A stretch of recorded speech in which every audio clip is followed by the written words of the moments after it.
Sasha is a traumatized loner who was sold off to a secret organization that made him an overpowered bodyguard. After accepting a mission to protect two baddies from enemies who want their special milk, he starts drinking it to become the strongest and claps anyone that tries to take them away. It all begins one random afternoon as two hotties, Matthew and Tomo, walk home from school together. When Matthew suddenly starts running toward their dorm, she trips and almost suffocates our blue-eyed MC, who got buried under her massive jugs. Just as Matthew recognizes his face from one of the portraits in the school chapel, he tries to drain Tomo's milk bags, so she knocks him out. Later that night, they go to check on him, but his soft face causes Tomo to think he is actually a chick. After Matthew tells her that no girl would be obsessed with melons like him, Tomo decides to check for his magnum before they both see that he has already left.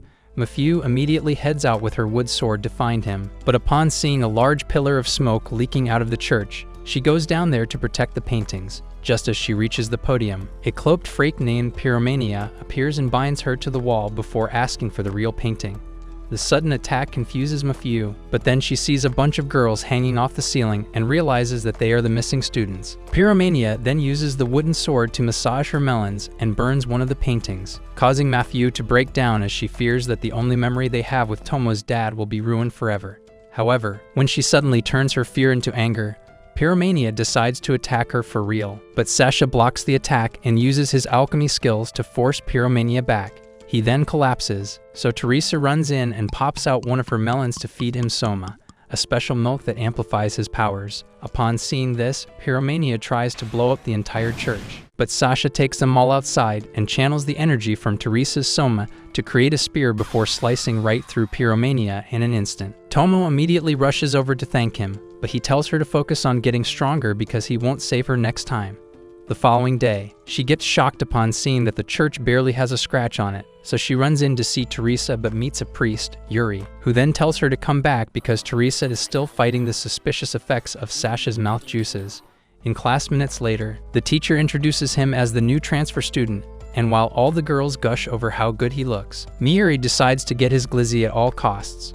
As soon as the first period ends, Tomo tries to interrogate him, but Miyuri and Hansa swoop in to work their magic and tell her to stick to protecting Tomo. However, after taking one look at the wannabe baddies, Sasha tells them both to get out of his face because he doesn't deal with cheap hoes. As they continue running their mouths, he cuts off the table's leg to embarrass Hansa by unveiling her buns for the entire school to see, but before leaving, he suddenly grabs Tomo's milk bags and says he will be needing it soon. After a dream where Sasha drinks her Soma, Matthew wakes up and sees that it's actually Tomo hiding in the sheets. After noticing a fever, she heads down to the chapel to discuss it with a friend named Diana, who then promises to help out whenever she needs it. Minutes later, she finds Sasha on a bench and demands answers from him, but he refuses and only tells her that the fate of the world is connected to his mission. When she accuses him of disregarding regular people just because of his powers, he gets pissed and tells her to stop acting like she knows him. The next moment, he passes out and dreams about his cultured experiences in the past before waking up in Tomo's arms and seeing that they put him in a dress. Upon seeing her perfect melons, he tries to leave, but she pulls him closer to check on his fever without realizing that he is a second away from feasting on her Soma. Just then, Matthew walks in with Ayana to offer him food, but he refuses to even taste it until Tomo feeds it to him. After the first spoon, he starts eating like it's his first meal in months and gives Matthew permission to call his nickname afterwards. When Teresa suddenly shows up to get him, Matthew asks if she is still feeling the effects of the other night, but Teresa warns her against getting involved and leaves with him. Despite this, Matthew continues thinking about what he might be doing with her while soaking up in the bath minutes later. When Tomo notices and asks if she has feelings for him, she immediately denies it and finishes cleaning up before seeing Tomo off to her room so she can rest properly. Just then, Ayana asks for the truth about what has been happening, so Matthew explains everything that happened the other night and says she has been trying to figure out why the paintings are such a big deal. All of a sudden, Ayana starts asking for clues on how to find it and claims she is just trying to help before Pyromaniac suddenly shows up and kidnaps her. Matthew immediately runs outside to fight, but Pyromania threatens to chop off Ayana's melons if she doesn't tell her how to find the painting. Matthew then tries to surrender, but after remembering what Sasha said the other night, she tosses the sword and charges into attack before receiving the shock of her life upon seeing that Pyromaniac is actually Tomo. As she tries to understand what the hell is going on, Sasha returns and immediately jumps off the roof to attack.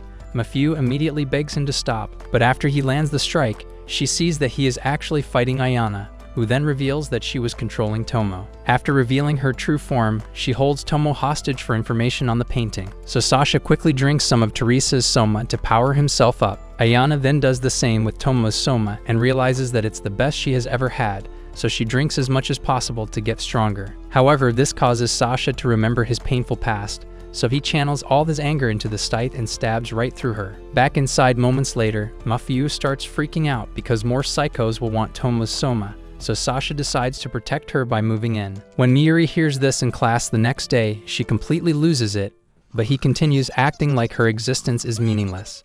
Later that night, Sasha sneaks into Tomo's room to get a good look at her jugs and ends up losing all control in the process. After Mafiu rushes in to stop him from drinking the rest of her soma, he claims to have just been doing some research to understand what makes her soma special. The next day, a nightmare wakes him up, so they both rush over to check on him. However, he stops Tomo from cleaning up his sweat and asks if she is okay because losing so much soma should have caused more damage to her body. She then checks if anything happened to her milkers, and after she says that they feel the same, he commends her on being so brave. Mafiu then asks why he is so obsessed with melons, but he tells her not to worry because nothing will ever make him attracted to her fun-sized milkers. At school a couple hours later, he stuns the entire class with his math skills, and as soon as they head out, Miuri chases after him and offers to let him stay with her instead of Mafiu. As usual, he ignores her and tries to focus on his reading, but she continues yapping about all the benefits of living with her until he explains how disgusted he is by her shameless simping. At the pool shortly after that, he tries to finally enjoy his book, but Hansa and Miuri start teasing Mafiu for having no friends because Ayana, who was the only person she talked to, suddenly transferred without telling anyone. As they continue blaming her for chasing all her friends away, Sasha tells her to mind her own business and suddenly grabs one of her melons before saying that they will never be as good as Tomo's. At the chapel later that day, he meets up with Teresa and Yuri, who then tells him to watch out because more psychos like Ayana will be gunning for the sacred painting and Tomo. Hours later, the girls show him to his room, and Mafiu very clearly warns him to always knock before entering the bathroom. But just a few minutes later, he casually walks in on them and takes a moment to stare at their golden globes before turning back. After getting dressed, Mafiu goes to give him a piece of her mind, but upon seeing that he has already snuck out again, they start to wonder where he could have gone. At the chapel shortly after, he feasts on Teresa's soma, but she notices an unusual level of aggression and almost passes out in the process. Just then, Tomo tries to watch, but Mafiu holds her down to protect her eyes from such unholy sights. She then tickles her, but as soon as Mafiu starts laughing, Sasha attacks and almost blows their heads off. Moments later, they apologize for spying, but Mafiu immediately tries to gaslight him, so he leaves to avoid another yap session. Meanwhile, on a ship close to the country, 3 armed thugs barge into a room where a chick named Korea has been living with a casket and push her aside to see what's inside. The next moment, a creature emerges and rips them all to shreds while Korea watches with excitement. The following day, Miuri and Hansa go to welcome a new exchange student, who turns out to be none other than Psycho Korea. At the shopping mall later that morning, Miuri gets excited to buy her a bunch of outfits since they will be living together, while Hansa tries to hide how obsessed she is with Korea's beauty. Korea notices this and waits for Miuri to leave before asking Hansa for help with the zip. However, the moment she opens it, Korea uses her powers to turn off the power supply and acts like she just passed out to make Hansa think she is vulnerable. Hansa then makes the mistake of kissing her arm, so she immediately summons Anastasia to punish her and promises to let her kiss the good stuff if she admits to being a shameless creep. Without giving it a second thought, Hansa admits to being a weirdo and leans in for the kiss. But Korea pulls away and orders Anastasia to pull her up before uncovering her jugs and saying she has to become her love slave. While she starts draining all of Hansa's soma, Sasha gets tired of shopping with the girls and tries to leave. But a mysterious man named Fool suddenly asks if they have seen a missing girl. After failing to recognize her, they ask if he is related, but he claims to just be a good Samaritan before heading off. Sasha then decides to return home, but Tomo asks for one last trip to the Victoria's Secret store because her milk factory has grown again. As soon as they enter, a store attendant takes only Teresa and Tomo to the changing room since Mafiu's cup size does not exist. Sasha then follows them inside under the guise of being their bodyguard, but Mafiu knocks him out and drags him out of the store to give them privacy. This ends up being a terrible mistake because as soon as they finish trying on the new plot covers, the attendant turns their lights off with a stun gun.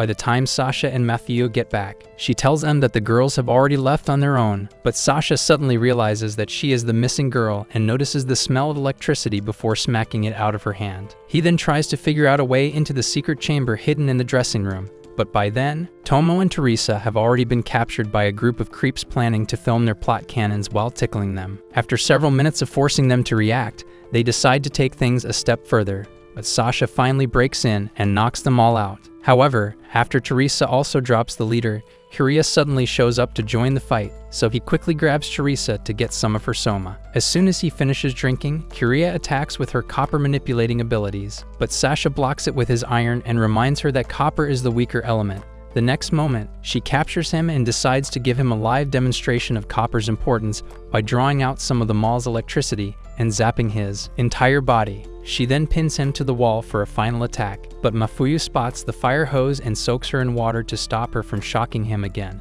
Despite this, Kuria still claims that it would be easy to drop them all until Teresa suddenly tells her to drop the villain act. As she releases Sasha, he gets shocked and asks if she is not one of the 12 adepts, but she promises to see him again soon before leaving with Anastasia. Moments later, Miuri returns to the dressing room and asks how she got soaked, so she starts playing innocent again and claims it was Sasha that attacked her with water. While Miuri promises to make him pay, she hugs Hansa and commands her to play along before massaging her buns. Shortly after that, she apologizes to Miuri for not being able to move in with her and claims her father already made arrangements for an apartment.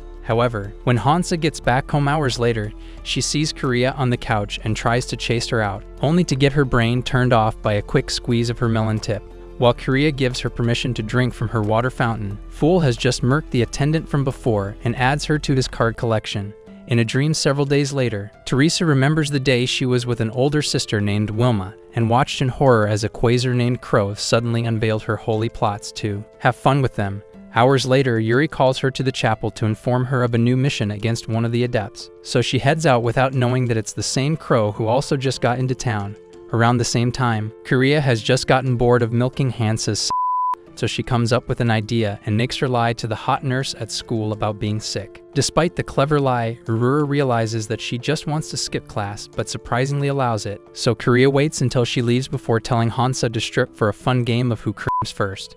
Just then, Sasha and the girls have just entered the chapel, but Matthew decides to use the ladies' room and accidentally walks in on Teresa. As soon as she steps out, Sasha shows up to blame her for being careless, and after she apologizes, Matthew scolds him for being so inconsiderate. Shortly after that, she asks about Teresa's past, and Sasha quickly reminds her that she only exists to give him soma, which is why he has never bothered to know who she really is. Yuri then explains that she lived in an orphanage years ago until the day a group of savages attacked all the nuns that took her in. While she hid in a cupboard watching the entire thing, Crow showed up and poisoned them with chlorine gas, but Wilma managed to give her one last word of encouragement before taking her last breath. Upon realizing that this must be why she always seems so cold, the girls run out to meet her in the garden, but Tomo suddenly notices the scent of a weird gas. The next moment, Crow captures her and threatens to use his gas if they don't give him the paintings, but Mafiu refuses and tries to form a plan with Teresa. Unfortunately, the trauma from her past makes it impossible to move until Crow rips Tomo's shirt to take her soma,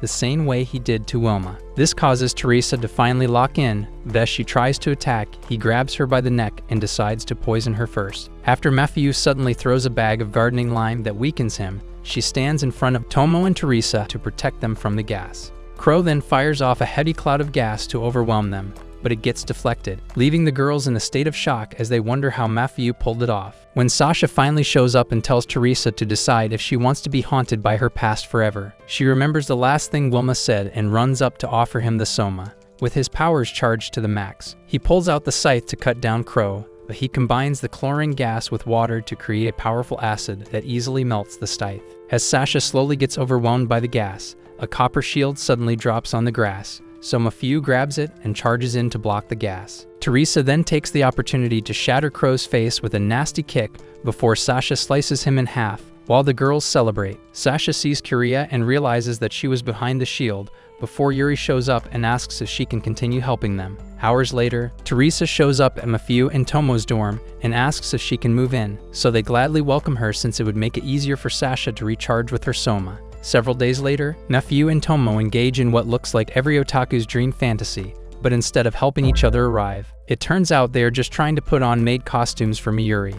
After finding one that fits around Tomo's monster melons, Mafuyu demands to know why they are being dressed like servants. So Miyuri reminds her of their deal and says they have to work until after the launch of her jewel gallery.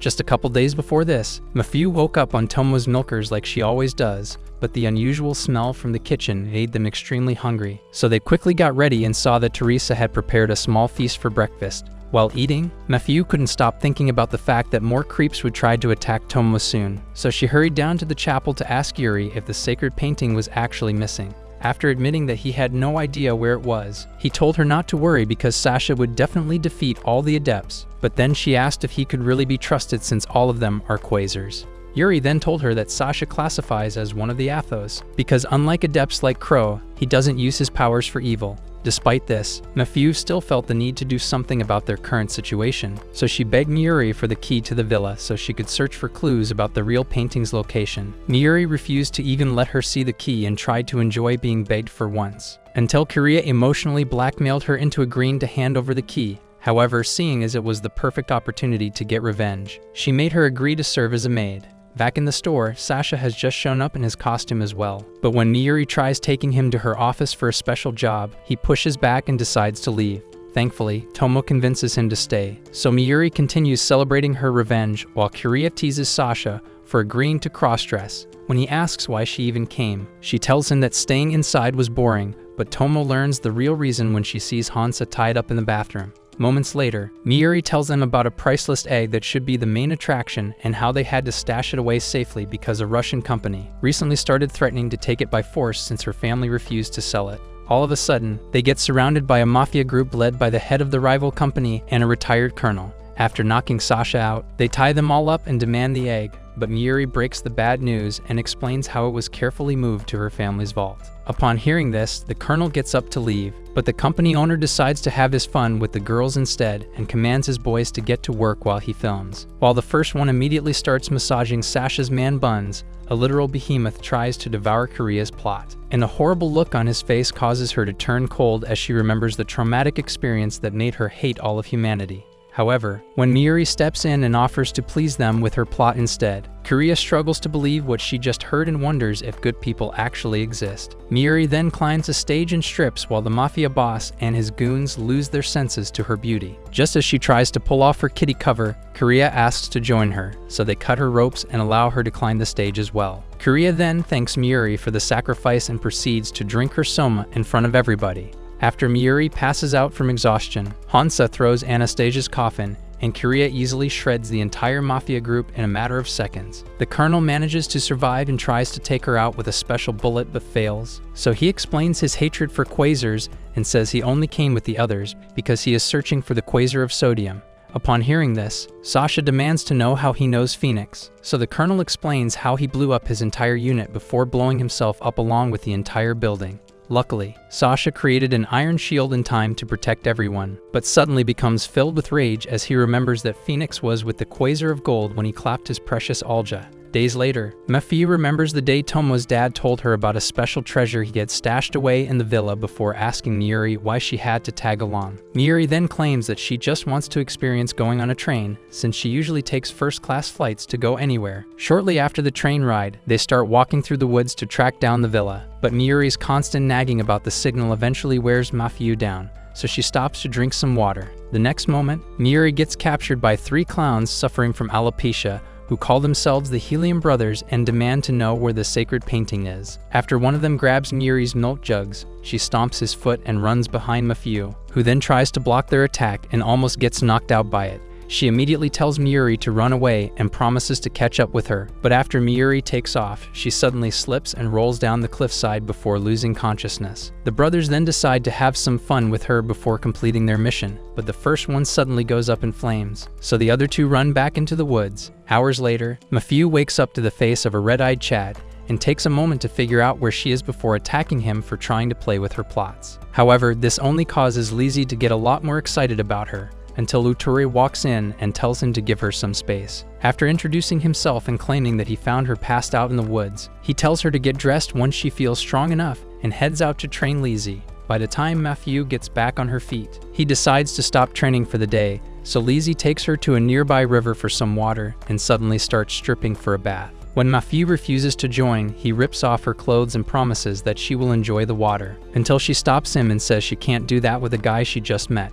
After pulling off her trunks to show that she is actually a girl as well, Lizzie finally convinces her to play around in the water for the rest of the evening. As a way of showing gratitude, Matthew then decides to head back to their cabin first and make dinner, but as soon as she leaves, the other two Helium brothers walk out to face Lizzie. Unlike Matthew, she easily blocks all their attacks but realizes that she doesn't have enough juice to go all out. The next moment, Miyuri, who has been searching for a good signal this entire time, walks out, so Lizzie holds the brothers back with shockwaves and asks for Miyuri's permission before drinking soma from her milk factory until she passes out. With her batteries recharged, she summons her sword's true form and slices right through the brothers like butter before getting back home in time for dinner with Matthew and Utori. Shortly after that, Matthew thanks them for everything and heads out, only to meet Tomo and everyone else outside the villa. When Tomo asks why she suddenly left without telling her, she acts nonchalant about it and heads inside to see her dad's secret treasure. However, after seeing that it was just a picture of the both of them from many years ago, she breaks down in Tomo's arms and apologizes for not carrying her along. At school the following week, Utori shows up to class as the new history teacher and immediately steals the hearts of every chick in school. After lectures, he meets up with Matthew to explain the sudden decision to move, but she also loses her senses to his perfect riz and barely hears a word. Later that night, she prepares a dinner feast to welcome him and Lizzie, but after they show up, Miyuri brings Fumika along as well and says it makes no sense for a new teacher to be having a private dinner with his students, while accusing Matthew of trying to take his middle-aged meat saber for a spin. She sees Lizzie gobbling down the food and recognizes her from the fight in the woods. Moments later, her excitement turns into fear when Lizzie drags her into the bathroom for a group shower. She also makes the mistake of thinking Lizzie is a guy and fears that she is about to be roughed up until Lizzie pulls off the boy's shorts. Meanwhile, Utori has just said goodnight to Matthew, but on the way home, he meets Yuri, who then commends him on coming all this way just for the sacred painting. Later that night, Hansa and the two level 1 NPCs in her gang take out a rival gang member that made the mistake of entering their turf. But while the other two celebrate it, she obsesses over when her next session with Kiria is going to be.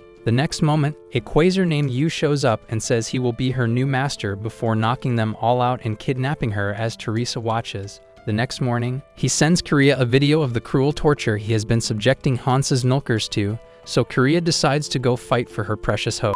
Meanwhile, Sasha has just found what appears to be a love letter, so he reads it while Matthew tells Tomo that there is no way he would actually agree to see whoever wrote it.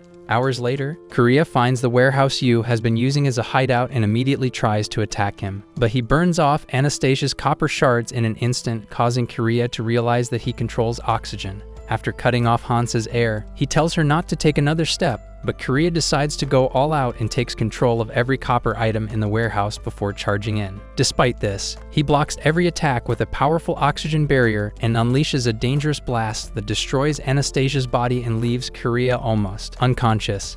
After he creates a wall of fire to roast her, Hansa runs into it to protect her, so he decides to turn them both into barbecue ribs only to be stopped by an arrow from Teresa. While he gets distracted by her, the girls escape. But then he manages to knock Teresa out and decides to have her send a message to Sasha. By then, Matthew and Tomo have just found a bush to spy from, because he actually agreed to see the girl that wrote him a letter. However, instead of asking her out on a date, he threatens to cut her down to size because of the quasar card she added to the letter. The next moment, Aoi runs into his arms and begs him to defeat her brother Yu.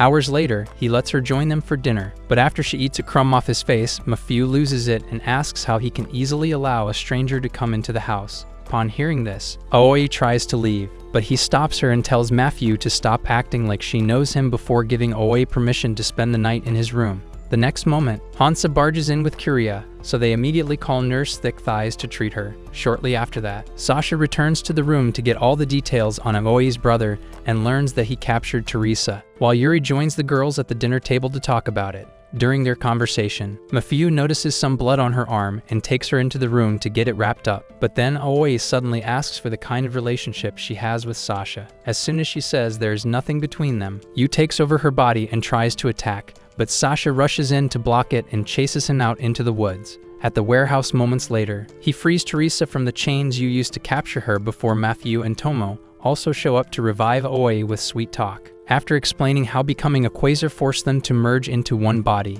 Yu unleashes a powerful airball to murk the girls, but Sasha once again blocks it with his sword. However, the power of the attack creates a hole in the ground, and he ends up falling into it with Matthew. Meanwhile, Korea has just finished drinking soma from Hansa's chesticles and takes off with Anastasia to stop Yu. Shortly after the explosion, Matthew wakes up and sees that Sasha is too weak to move, so she decides to feed him soma from her melons, since Teresa is also too weak to give him any. When he finally wakes up, she acts like nothing happened, so he starts combining elements to modify his sword before Aoi shows up to finish their fight, instead of the usual airballs. He manipulates oxygen to rust the iron in Sasha's sword, but after the first coat gets shattered, he gets shocked to see that the sword is still in one piece, so Sasha explains how he created stainless steel. He then decides to fulfill his promise to Aoi by unaliving him, but Matthew steps in and tells Aoi to forgive herself for everything you did with her body. As soon as he grabs her, Korea stabs through his insides to weaken him, and Sasha quickly delivers the final blow but regrets it soon after, so Matthew comforts him. A couple nights later, Fumika tries to take a piss at a public restroom but suddenly gets ambushed by a psychotic creep who keeps demanding to know where the light of the mountain is. At school the following day, Miyuri tells the girls how Fumika barely escaped and decides to do everything in her power to make sure creeps like that pay for their crimes against girls. To start, she forces them to agree to a late-night patrol through the woods to find him. So after returning to the dorm that evening, Matthew decides to take Sasha and Teresa along with her.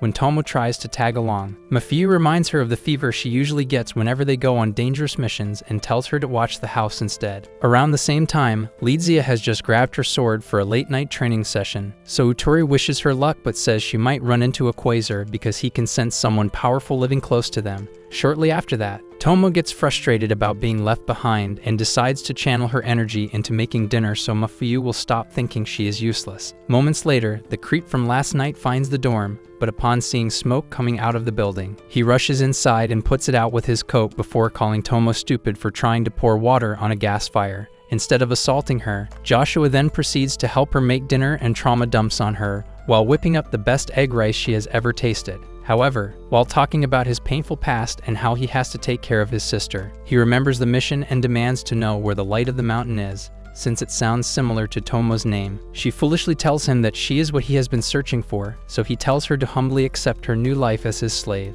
By then, Sasha has just noticed the aura of another quasar in the woods, so he makes Teresa pop out her jug so he can drink soma before they all run deeper into the woods to see who it is. After several minutes of searching, he sees a ball of lightning heading in their direction and blocks it. But after unleashing another deadly blast of energy, Lizzie vanishes into the night because Utori forbade her from fighting. Back in the kitchen, Joshua has completely lost it over how slow Tomo is, because he spent the last few minutes threatening to drain her milkers. But she continues acting like it's no big deal. After he hands her an apron to cover up, she tells him to stop trying to be a bad guy, because she can tell he just wants to build a good life for his sister. Despite feeling bad about not completing his mission, he decides to listen and offers to help her make dinner for everyone else. But when she leans over to get something from the fridge, her cakes make him delirious, so he decides to grab a quick bite.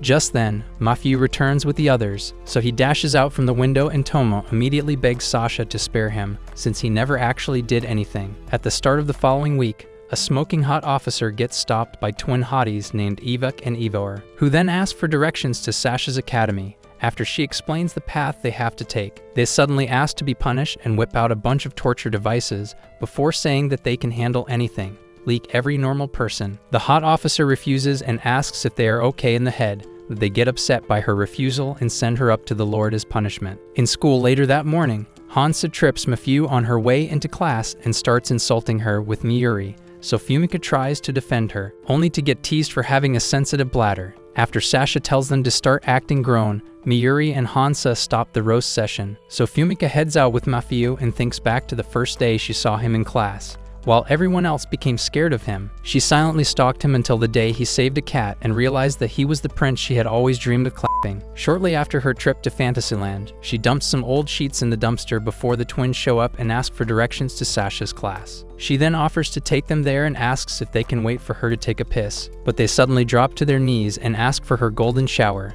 As soon as she refuses, they prepare to punish her like the officer, but Sasha shows up with Teresa, so they beg him to punish them instead. After a sudden and intense makeout session, they release Mercury and try to chop Fumika into bite-sized pieces, but Sasha blocks it and shoots iron spears into their bodies before telling Fumika to run back to class. Instead of screaming in pain, the twins beg him for more and offer to let him use their torture devices so they can feel maximum happiness. This leaves him at a loss for words, so they take the opportunity to strike, but Korea blocks it and tells him that they are duplicates sent to distract him from the real problem. By then, Fumika has just returned to class and finds everyone terrified of a chick named Eva Silver, who clapped their teacher to take over the class. When she calls Mafiu out to ask a couple questions, Miuri interrupts and says that all questions need to go through her first, so Eva decides to stop playing nice and slams her into the wall before trapping the entire class with her Mercury controlling ability. While Korea stays back to fight off the twins, Sasha and Teresa try to save everyone in class, but they get trapped by walls of mercury molecules powerful enough to burn through bone in an instant. Back in class, Eva has just placed Fumika on the table and tells everyone to watch carefully as she rips off her plot cover and drains her soma. After Fumika's bladder floods the table, Eva tries to show everyone the water fountain, but Mafiu rushes forward to stop her and grabs Fumika. However, Fumika suddenly decides to stop being the weakling for once and pulls out the blade Sasha used to save the cat before charging straight for Eva, managing to cut her face. This causes Eva to lose it, so she fires off a spiraling web of mercury to rip Fumika to shreds. But Sasha rushes in at the last moment to block it and commends the girls for holding out against her, while Mafiu rushes over to cover Fumika. Sasha gets pissed at Eva for turning the twins into her mindless toys and decides to make sure she can never do it to anyone else. After she powers up and claims to be much stronger than him, he grabs Fumika and drinks her soma to unlock a new level of strength, which he then uses to freeze Eva's mercury. Upon realizing that she will be defenseless against his attacks, she tries to escape. But Teresa corners her in the hallways with arrows. Sasha then pushes her out through the window and throws the scythe right through her body before burning it until she becomes a pool of liquid. By evening, a bunch of federal agents show up and make up a story about how Sasha is actually a member of the Russian Special Forces to hide what is really going on from the regular students. However, after he walks into class the next day, they all surround him and start asking a bunch of questions, until Hansa reminds them that he is probably the one attracting all the bad guys, as they all start to reconsider being his fans. Fumika stands up to Hansa and refuses to accept her disrespect any longer before joining the rest of the class to ask Sasha questions about his life as a special agent. A couple hours after school, Mafiu finishes grocery shopping and decides to make his favorite for dinner since he hasn't had it in a while, but she suddenly gets attacked by a mysterious quasar. Shortly after that, Sasha and Tomo get tired of waiting for her and try to distract themselves with a random conversation. But then Teresa rushes in wearing Mafiu's clothes and says she has been kidnapped. Using the directions left on a card with her clothes, they locate an abandoned warehouse and find Mafiu strapped to a mercury tree by Eva and one of the twins. Teresa immediately tries to attack, but Eva threatens to chop off Mafiu's head if they move a muscle, so they remain still until she wraps them up in mercury webs and cuts into every major blood vessel. Just then, Korea shows up and wonders how one of the twins survived, since she murked them both. So Eva explains that they are all actually clones created with her DNA. She further reveals that she uses their parts to keep herself alive and young, which is how she survived Sasha's flames. But Korea gets tired of listening and launches an attack. The clone then decides to stab Mafiu, but she suddenly gets lit on fire and melts away before Korea frees Mafiu. While Korea continues holding Eva back, Mafiu rushes over to Sasha and feeds him soma until he regains enough strength to get back on his feet. Unlike the usual burst of energy he receives from drinking regular soma, he suddenly gains the ability to manipulate the iron in blood and creates a blood sword, which easily slices through Eva's enhanced mercury. As soon as Korea captures her, she tries to negotiate, but Sasha leaps into the air and slices right through her before passing out from exhaustion and blood loss. At a hot springs several days later, the girls all take turns playing with each other's melons like every other day, but unlike the usual degeneracy we are all used to at this point, things take a turn when Sasha starts begging to leave because he doesn't feel safe around so many cultured weirdos. Apparently, the blood loss after his fight with Eva gave him amnesia, and Korea used that as an opportunity to make him believe that he is actually a girl who got turned into a guy by an evil witch. While Aurora continues fighting to pull off his towel, Mafiu and the others wonder if they did the right thing by letting Korea's lies play out for so long. At the dining hall later that night, Mafiu and Tomo explain how they intentionally chose iron-rich meals to see if it would help him return to normal. But Hansa suddenly gets pissed and says copper is also an important element before ripping off her melon wraps. The corny display almost causes Korea to run away in embarrassment, but she controls herself and promises to punish her after dinner. As they all continue eating, Sasha still remains concerned about his current state, so Fumika assures him that everything will be okay. However, when he suddenly asks if she was also cursed since her melons look the same as his, she becomes traumatized and hides in a corner while Mafiu scolds him for being inconsiderate. As soon as they finish eating, Kiriya takes Hansa to a secret room for the punishment she promised, but just as she gets to the good stuff, a plot-heavy giant named Nikuma shows up and orders them all to return to the bath.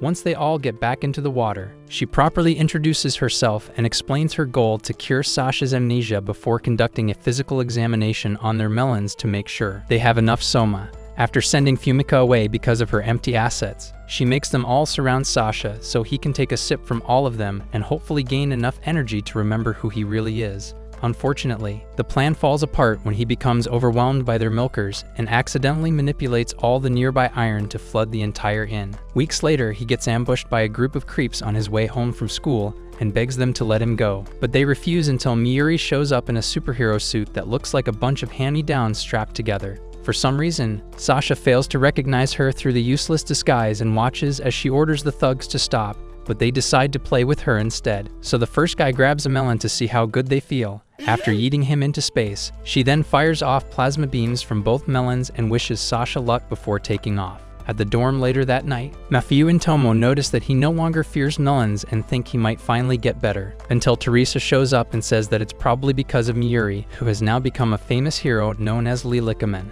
The following afternoon, she saves the day as usual, but while changing out of her pathetic disguise moments later, she receives a surprise visit from Hansa, who is also dressed like the cat girl from that hub video you gooned to last night. Despite having two perfectly functioning eyes, she fails to see that it's actually Hansa and falls for her lies when she claims to also be a superhero who has been looking for a partner. After Miuri agrees to fight for justice with her, Hansa claims that she needs extra training and summons none other than Kiriya, who is also dressed worse than a maid from Hooters. Just a few days before this, Kiriya was forcing Hansa to search for a certain item in the woods when Yuri showed up to tell her that a powerful element used by them had gone missing. This was the element powering Anastasia and Sasha's earring, so Kiriya knew how important it was and said she had actually been searching for it all day, but he told her to focus on retrieving it because they had already found it in Yuri's arm. Upon realizing that she can't exactly yank it out, Kiriya decides to drain it out by forcing Miuri to endure endless torture disguised as superhero training. After she finally gets strong enough to replace DC Wonder Woman, Sasha tracks her down and begs to become her sidekick, only to be defeated by a robot army days later. While Tomo and Mafiu shed tears for him, Hansa returns to see Miuri again, but this time, she challenges her to a duel to decide who is the true heroine. At first, Miuri refuses, but after a series of nasty body shots, she decides to grant Hansa's wish and ends up defeating her just a few hours later. However, Hansa suddenly reveals that she did it all to make sure she was ready to face the final boss, who turns out to be none other than Master Kiriya. The moment Miuri arrives at her throne room, Kiriya sees that the element insignia is already wearing off and drops the costume to explain that they were just putting on an act to get it out. But Miuri forgets the difference between reality and delusion and blasts her into the upper atmosphere. The next moment, she loses consciousness from exhaustion and eventually wakes up strapped to an altar by a strange Chad named Tasuku. Without so much as a warning, he paints her plot cannons with a mysterious liquid and waits until the element insignia fades away before admitting that he just tied her up for his pleasure. Just as he tries to feast on her cakes, Hansa shows up to stop him, but a chick named Matsumi suddenly knocks him out and spends a couple of minutes damaging his body before dragging him out. Several nights later, Sasha's amnesia gets even worse as he settles into his new identity as a chick trapped in a guy's body and makes the girls read him bedtime stories, with their jugs as his pillow. After reading countless books to him, Mafiu and Tomo finally escape his room and call Yuri to the dorm to ask if there is a cure to his condition. But Yuri claims that the only option is to keep a close eye on him since he is the first Quasar to ever experience this. Later that night, he experiences a dream that reminds him of the day Olia got murked and sneaks out of the house to stroll through the city. Meanwhile, Lizzie tries to offer Utori some tea, but he refuses and tells her to leave, causing her to feel bad about living with him for the first time. Shortly after that, the excessive staring from creepy bystanders causes Sasha to feel stressed, so he tries to run back but ends up slamming into a cosplayer named Mono, who immediately falls in love with his looks. As she starts begging him to follow her and tries to drag him away, Lizzie attacks her and takes him up in her arms to make sure he is okay. But seeing two innocent-looking beauties causes Mono to lose her touch with reality. So she starts begging them to at least listen to her proposal until they reluctantly agree. Just a couple minutes after that, they both end up at a cosplay event and become instant celebrities as everyone in the audience gushes over how good they look. Meanwhile, Mafuyu, Tomo, and Teresa scour the streets searching for him and eventually split up to cover more ground. Hours later, Sasha and the girls find a bar to relax after the show, but after talking about how being a cosplayer helped her learn the true meaning of freedom, Mono asks if they are ready to become proper adults. By then, Tomo and Teresa, who have just entered an empty alley, decide to look deeper in case he passed out by a dumpster, only to get ambushed by a mysterious guy in a cloak. Meanwhile, Mono has already started revealing her plot cannons to Sasha and Lizzie in a hotel room, but just as they try to get busy, a flurry of lead bullets blast through the window and almost send them up to the Lord. After using the bed as a shield, Lizzie realizes that they are being attacked by the Quasar of Lead and begs Mono for permission before drinking soma from her jugs. She then makes Sasha promise to keep whatever happens to himself before pulling out her sword.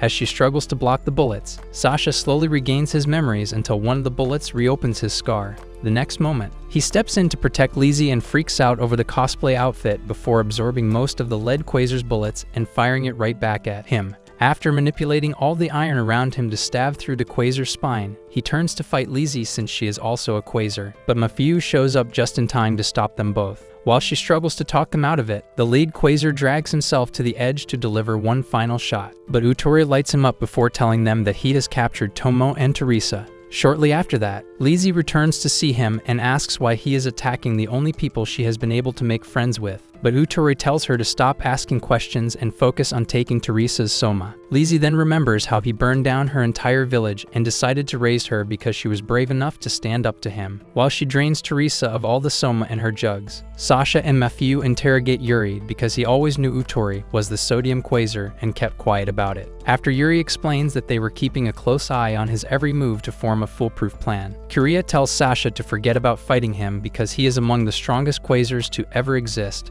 Upon hearing this, he runs into his room to think, and Mafuyu follows to make sure he is okay, so he decides to explain where his hatred comes from. Years ago, his parents sold him off for money, and he ended up in an Athos research facility used to perform experiments on other abandoned people with the hopes of creating the new generation of Quasars. Throughout those dark days, the only ray of hope he had was Olja, an attendant that cared for him and always made him feel better with her massive jugs. However, his already miserable life took a horrific turn on the day the gold Quasar unalived her, while Utori and another Quasar watched. Seeing her blood all over the floor triggered the first activation of his powers, but Utori took over his body by manipulating sodium and kept him frozen long enough for the gold Quasar to carve in his scars. After listening to all this, Mafuyu tries to talk him out of doing something rash, but he runs out to save Tomo, so she stops in at the door and says she has to come along for the extra support. He then tells her that a wooden sword will do absolutely nothing against Utori, but she still insists on going with him until he pulls off his gloves to show her the scars he got from trying to find Olja's body in the snow. This causes her to accept the truth of how dangerous the fight will be, but instead of going back inside, she offers to support him by popping out her jugs. Since Teresa has become Utori's puppet, he decides to drink her soma instead and takes every last drop before they start heading to Utori's place. Just then, he senses Sasha's aura approaching and sends Lizzie off to fight him before Fool shows up and summons the duplicates of every member of the Adepts Sasha has already defeated. After promising to make Utori pay for betraying them, he sends the puppets to attack, but Utori easily defeats them and asks for a stronger opponent. Meanwhile, Sasha has just backed Lizzie into a corner, leaving her confused, as she never expected him to get so strong in such a small amount of time. As he tries to finish her off, Teresa steps in to stop him, but he decides to cut her down as well, even if she is not the one in control. Back in Utori's mansion, Mafuyu has just walked in, and when she asks why he is going this far to betray her, he explains that there is a certain power in Tomo powerful enough to threaten all of humanity's existence. As soon as he says that the only option is to unalive her, she gets up and starts talking with a weird accent, so Mafuyu tries to figure out what is wrong. Fool then calls her stupid for being disrespectful, and says Tomo's body just got possessed by the gold Quasar before trying to kiss her feet. After kicking him away and calling him stupid for thinking a worthless dog like him is worthy of touching her, she retrieves the gold gauntlet and drinks straight from her own jugs. When Mafiu tries to stop her, Utori holds her back and explains how powerful the gold quasar is, but he suddenly lets Tomo regain consciousness, so Mafiu runs up to grab her. However, the gold quasar uses that opportunity to capture her as well and reveals his plan to make them both serve him before telling Utori to forget about ever stopping him. After admitting that he planned to trap his soul forever by unaliving Tomo, he claims that it's still possible, but the gold quasar and Fool explain how they have been prepping Sasha to become the ultimate sacrifice by sending all those evil quasars against him. They further explain that clapping Lizzie and Teresa will unlock the final level of his power needed to make him the perfect sacrifice. But their prediction fails because Sasha manages to stop himself from murking Teresa. After he carries her in his arms and apologizes for being too weak to do what was necessary, she tells him to focus on saving the girls instead, so he decides to go face Utori. Just then, the gold quasar senses him coming and lets Tomo regain consciousness so she can watch the fight. While she quickly tries to free Mafiu, Sasha walks in and immediately starts attacking Utori, but he easily dodges everything before cutting him with a deadly sodium web. Sasha still retains enough energy to fight back, but Utori continues to overpower him while explaining that he has to tap into his true source of strength to win. After slamming him into a wall, Utori reminds him that he only ever felt powerful when he was trying to protect someone he cared about. But Sasha still struggles to understand until he sees Mafiu's wooden sword. Utori then decides to give him one last test by attempting to blow him up. But this time, Sasha blocks it and unlocks a dangerous new level that gives him the ability to create a sword out of blood. Upon seeing this, Utori charges up and unleashes his most powerful flaming phoenix to finish him off. But he slices right through it before delivering a fatal slice that drops Utori to his knees. Just then, Lizzie enters and tries to attack Sasha, so Utori holds her back and uses the last ounce of strength he has left to apologize for bringing her into such a dangerous life. After he collapses, Lizzie desperately tries to wake him, but Sasha sees the roof about to cave in and pulls her away before it crashes on top of him. When the gold quasar suddenly regains control of Mafiu's body and starts laughing, Sasha sees the gauntlet and remembers Olga's death before asking if it's really him. He then tells Sasha not to bother thinking of revenge because he is still too weak to save his girls. But as he tries to obtain the sacred sword hidden in a golden egg, Korea starts pumping rounds of copper bullets into the building to stop him. Sasha then takes that as an opportunity to attack, and after he gets blasted away, Lizzie quickly charges in to free Mafiu. However, instead of running away, she grabs Tomo and begs her to come back until the gold quasar loses control of her consciousness. Fool notices this and fears that they might be able to stop the gold quasar, so he creates a portal with one of his cards and drags Tomo into it. The following night, Mafiu serves dinner to Sasha and Yuri before talking about how Tomo would always help her out in the kitchen. After Yuri reminds them that the gold quasar will continue to reside in her body even if they manage to get her back, Sasha promises to save her no matter what, causing Mafiu to feel a little optimistic.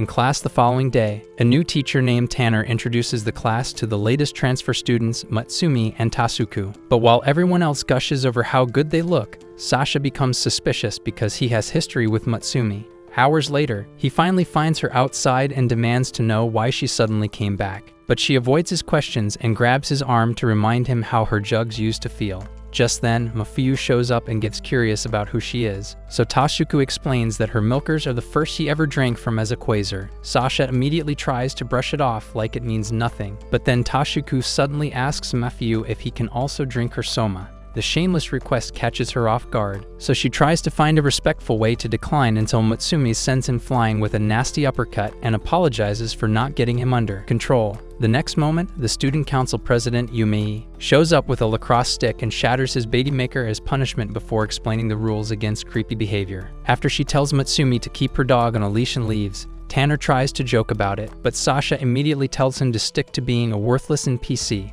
Mafiu then tells him to be respectful since he is their new teacher, but Tanner acts like he has no problem with it. While Sasha tries to figure out why Matsumi suddenly joined the academy, Yumei has just entered the ladies' room for a quick shower, but a pair of hands suddenly phase through the wall and grab her. Moments later, Sasha sees her running out and rushes to help before one of the hands appears through her belly. Upon seeing this, he realizes that someone just got hold of an elemental circuit and quickly blocks all their attacks before creating a sword out of the fence to fight. After dodging most of the attacks, he He takes a moment to focus on the hand's energy waves and manages to land a severely damaging hit. The moment he hears someone screaming, he rushes up to the roof and sees that it was just a normal person who got their hands on the elemental circuit. However, when Tasuku suddenly comes out and commends him on figuring it out, Sasha asks if he was behind it, but he suggests skipping the small talk so they can figure out who is the better controller of iron. Meanwhile, Matsumi has just entered the infirmary to tell Nurse Milkbags about Yumi's attack, so she tells Matthew to save their conversation for later and rushes out.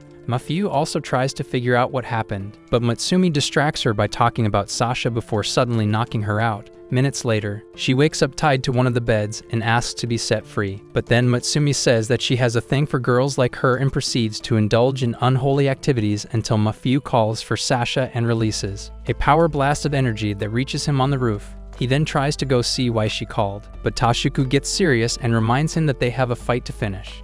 Around the same time, Tomo wakes up in a research facility and sees a scientist named Jita, who then proceeds to conduct some freak investigation on her plot until her soma reacts with the lab equipment. After almost blowing up the entire floor, Tomo passes out again, so Jita tries to resume the tests, only to be stopped by Gregory, the gold quasar who possessed Tomo's body. He then warns her against using Tomo's body for anything unholy and asks for some space before taking a nap. Back at the academy, Sasha has just heated up all of Tasuku's pipes and finally takes him down because unlike the regular iron quasars, Tasuku can only control them through magnetism. After commending him on being able to figure it out, Tasuku explains that he and Matsumi are actually working together to protect Japan from threats related to quasars. He further explains that they took interest in him because he is connected to a powerful sword called the Sword of Maria, but Sasha gets tired of his blabbing and runs off to help Matthew.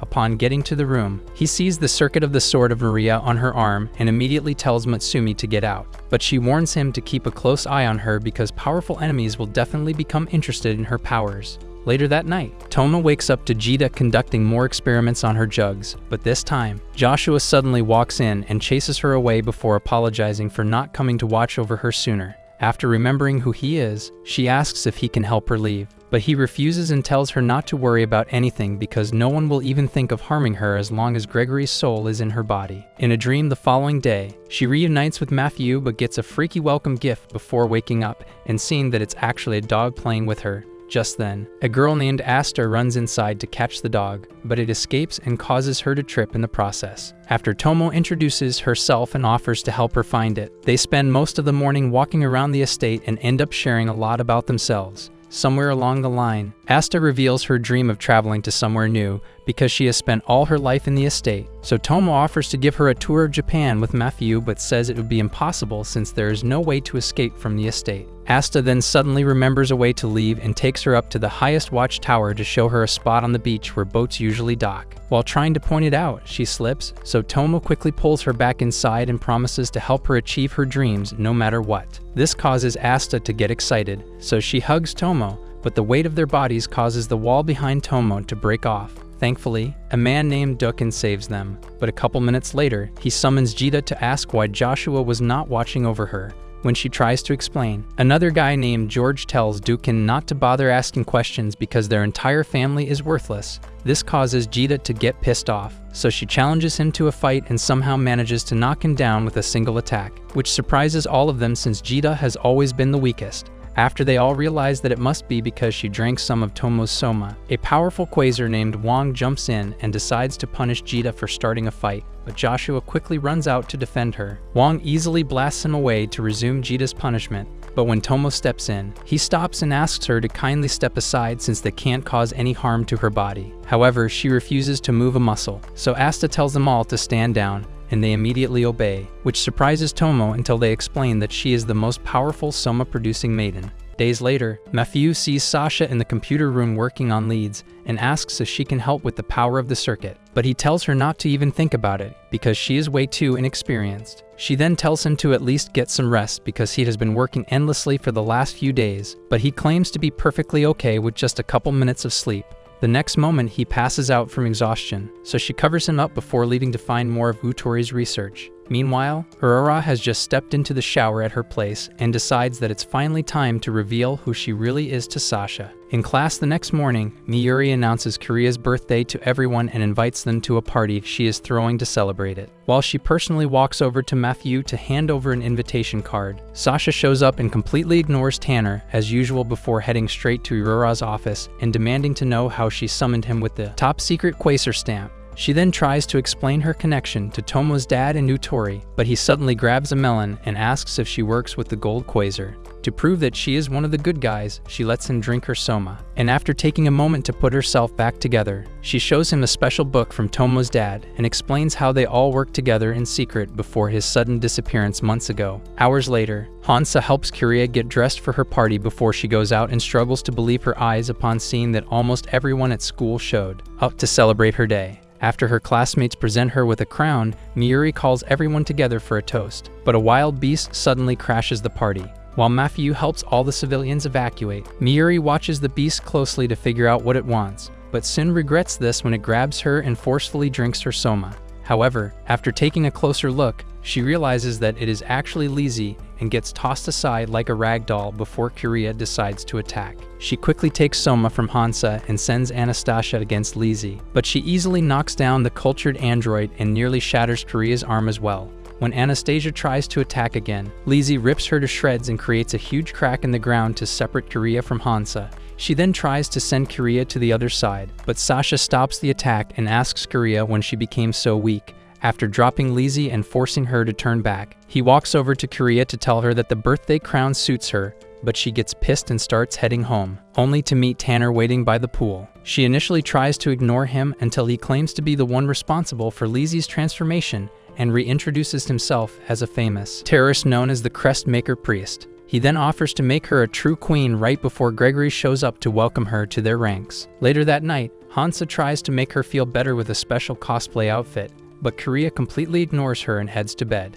Meanwhile, Sasha and Matthew have just found a secret bookshelf with the help of the book Aurora gave them, and while looking through the documents in it, they find a picture showing that a lake close to the academy is the key to everything. A couple hours later, Jita and the other Quasars on Gregory's team complete an intense soma drinking ritual before he regains control of Tomo's body to give them instructions. The next day, Sasha takes Matthew out to the center of the lake with him and tells her to wait before diving in to find answers. Meanwhile, Wong has just met up with Tanner and George to discuss the terms of their temporary alignment, but the brothers continue asking for the others, so he tells them not to worry because they will all be around in time to complete the mission. At the time, Jita has just led a girl named Milk into the city and worries that all the attention they are receiving might make her insecure. But she barely notices and runs into a pastry shop, so Jita follows while Mutsumi and Tashuku keep a close eye on them. Shortly after that, Mafiu ends up in a dream where a clone uses tentacles to grab her plots, but after minutes of struggling to get free, she wakes up on the boat and sees Sasha staring while she aggressively holds on to her own jugs. Later that day, she makes in some tea and heads out to get groceries, but after seeing Hansa on a random swing, she stops by to figure out what happened. Hansa then explains how Kiria suddenly left the apartment without so much as a warning and proceeds to reveal her suspicious cosplay outfit so Matthew can tell her why Kiria casually ignored it,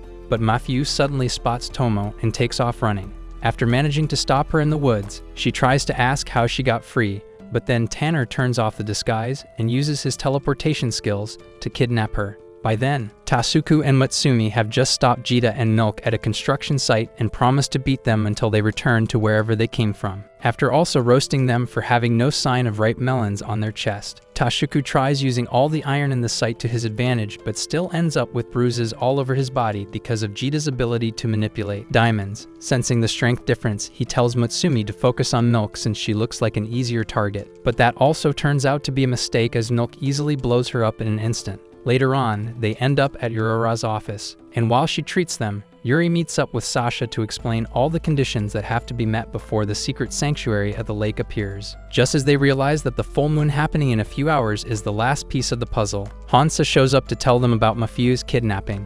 Hours later, she wakes up inside a rock and asks to be set free. But Tanner and the others tell her to forget about begging because the circuit on her arm is an important part of the ritual. Just then, Sasha shows up to save her, but when he tries to attack, Kiria reveals herself and threatens to cut Matthew into countless pieces if he takes another step. Upon seeing this, Matthew asks how she could betray them so easily, and after she claims it's finally time to get a real crown. The full moon appears and activates the circuit on Mafiu's arm. After the sanctuary appears, Mafiu's jugs swell until her plot cover gets ripped apart, so Korea forces Sasha to watch as she takes the first drink, while she becomes intoxicated by the level of power in Mafiu's soma. Every other soma-producing chick they have encountered notices a rapid decline in the jugs, and realizes that the elemental circuit is pooling soma from all over the world to make Mafiu the ultimate power bank for quasars. The next moment, all the water in the lake forms a powerful shield around the sanctuary, so Tanner creates a portal and leaves with Korea and Mafiu to get closer, while Jita and Milk stay back to stop Sasha. As he prepares to take them on, Matsumi and Tashiku show up to help out, so he runs off only to get stopped again by Wong. He immediately tries to attack, but Wong counters with her ability to manipulate glass and lands several cuts across Sasha's body. Luckily, Lizzie also shows up to help, so he runs off to catch up with Tanner, who just realized that they can't just waltz through the water barrier. When Sasha finally catches up to them, both brothers combine their abilities to stop him, but he refuses to back down, so Tanner draws a portal on Mafiu to draw out her soma like an overflowing water fountain.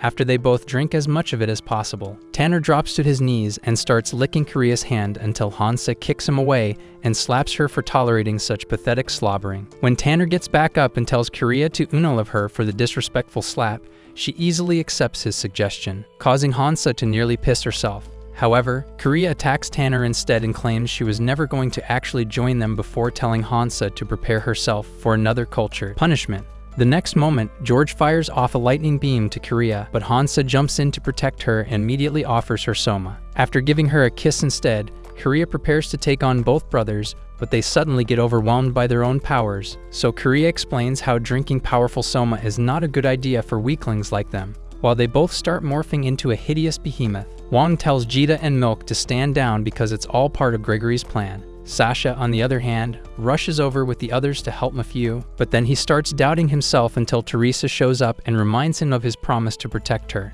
After he regains his confidence, Korea asks if there is an actual plan, so Teresa tells them all to use the Forbidden Trinity skill before offering Sasha her mana. Tashiku then starts off the attack by holding the brothers together, while Korea and Lizzie combine their powers to create a giant gun barrel with Sasha as the bullet. With his abilities boosted to the max, he explodes straight through the brothers in one shot and saves Mafiu from the effect of Tanner's crest. But while hugging her, his blood drops on the elemental circuit, causing the water barrier to fall apart. Just then, Gregory appears and decides to reward Sasha by giving him Olga's body. After creating a barrier to separate them from the outside world, he takes Olga's body up into the sanctuary, and Sasha immediately jumps in after him, only to have his heart crushed when Gregory shatters her body along with the glass casket. The next moment, he goes insane with rage and summons the blood sword, but that only makes Gregory even more excited because it was part of his plan to summon the sacred painting they have all been searching for. As it transforms into a portal with demonic tentacles spiraling out,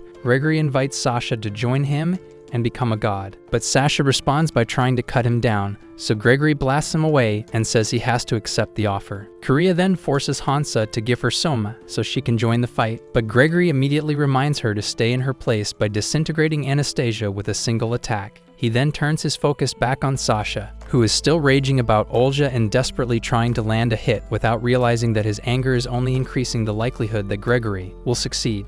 After taking some soma from Tomo's melon for extra energy, he drops Sasha with a nasty punch to the gut and gives him one last chance to switch sides. But Sasha quickly pulls out the blood sword again and attacks. This time, Gregory catches the sword with Tomo milk sacks and deceives him with her voice before firing off a plasma blast that opens holes all over Sasha's body. When Fool reminds him that Sasha is an important part of the plan, Gregory claims it won't be a problem since he will be able to create another Sasha after becoming god. However, things quickly take an unexpected turn when Sasha grabs Tomo's jugs and starts calling out to her until she regains consciousness. Despite being forced out of her body, Gregory still uses his gold manipulation to send a spear straight through Sasha's chest, instantly booking him a one-way trip to go see Olga, while Mafiu and the others beg him to wake up. Leak every Disney movie you watched growing up. Olga tells him to go be with the girls because it's not yet time to join her in the afterlife. So he returns to his body and completely ignores the law of human nature, which states that a man with a spear in his heart should not be functioning. Upon seeing this, Gregory possesses Anastasia's body for one last fight,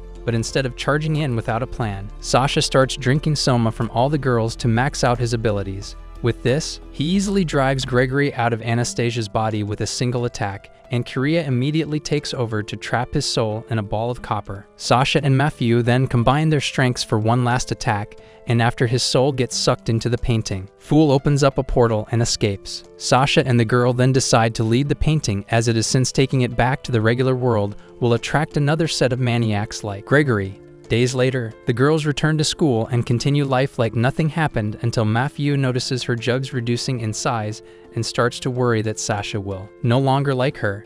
Meanwhile, Teresa has just called him out to talk about his next course of action now that his mission in Japan is over. But he tells her to mind her business right before Yuri shows up to give him his first day off in years. At the pool later on, Yuri spends a few minutes laughing at Matthew for losing her milk bags, but also offers to help her grow them back so Sasha will remain obsessed. Without even considering it, she accepts and takes Lizzie and Fumika along with her to Miyuri's place after classes. After hooking them up to her melon-inflating machine, Miyuri instructs Tomo to turn up the controls, but the machine overheats and explodes. So Sasha rushes over to make sure they are all okay. Upon seeing his face, Matthew gets embarrassed and tries to hide. But then he drops a movie ticket on the table and runs off. Later that night, Tomo tries to tease her about finally getting to go on a date with him, but she gets embarrassed and begs for help because he might lose interest after figuring out what happened to her jugs.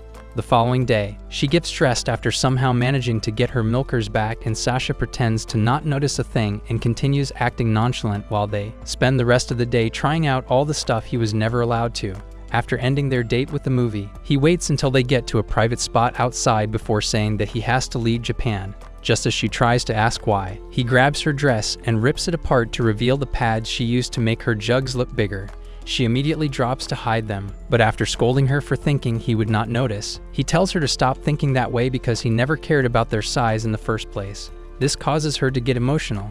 So she hugs him, and after he explains that there is a second mission he has to complete, she rewards him with one last drink of soma before promising to stay single until he returns. A few days later, in the Athos Grand Temple, Sasha is having a top-secret meeting with Yuri. He explains that among the 5 legendary magical artifacts, the Magdalena of Thunder has finally been located. So, Yuri commands Sasha to infiltrate a private school called Siri Academy to find the girl who is carrying this magical artifact. The next day, in the Siri Academy, Sasha is mingling with the girls under his new identity as a stunning schoolgirl. Hana also joins him and claims that they are old family friends, so no one suspects he's a guy in disguise.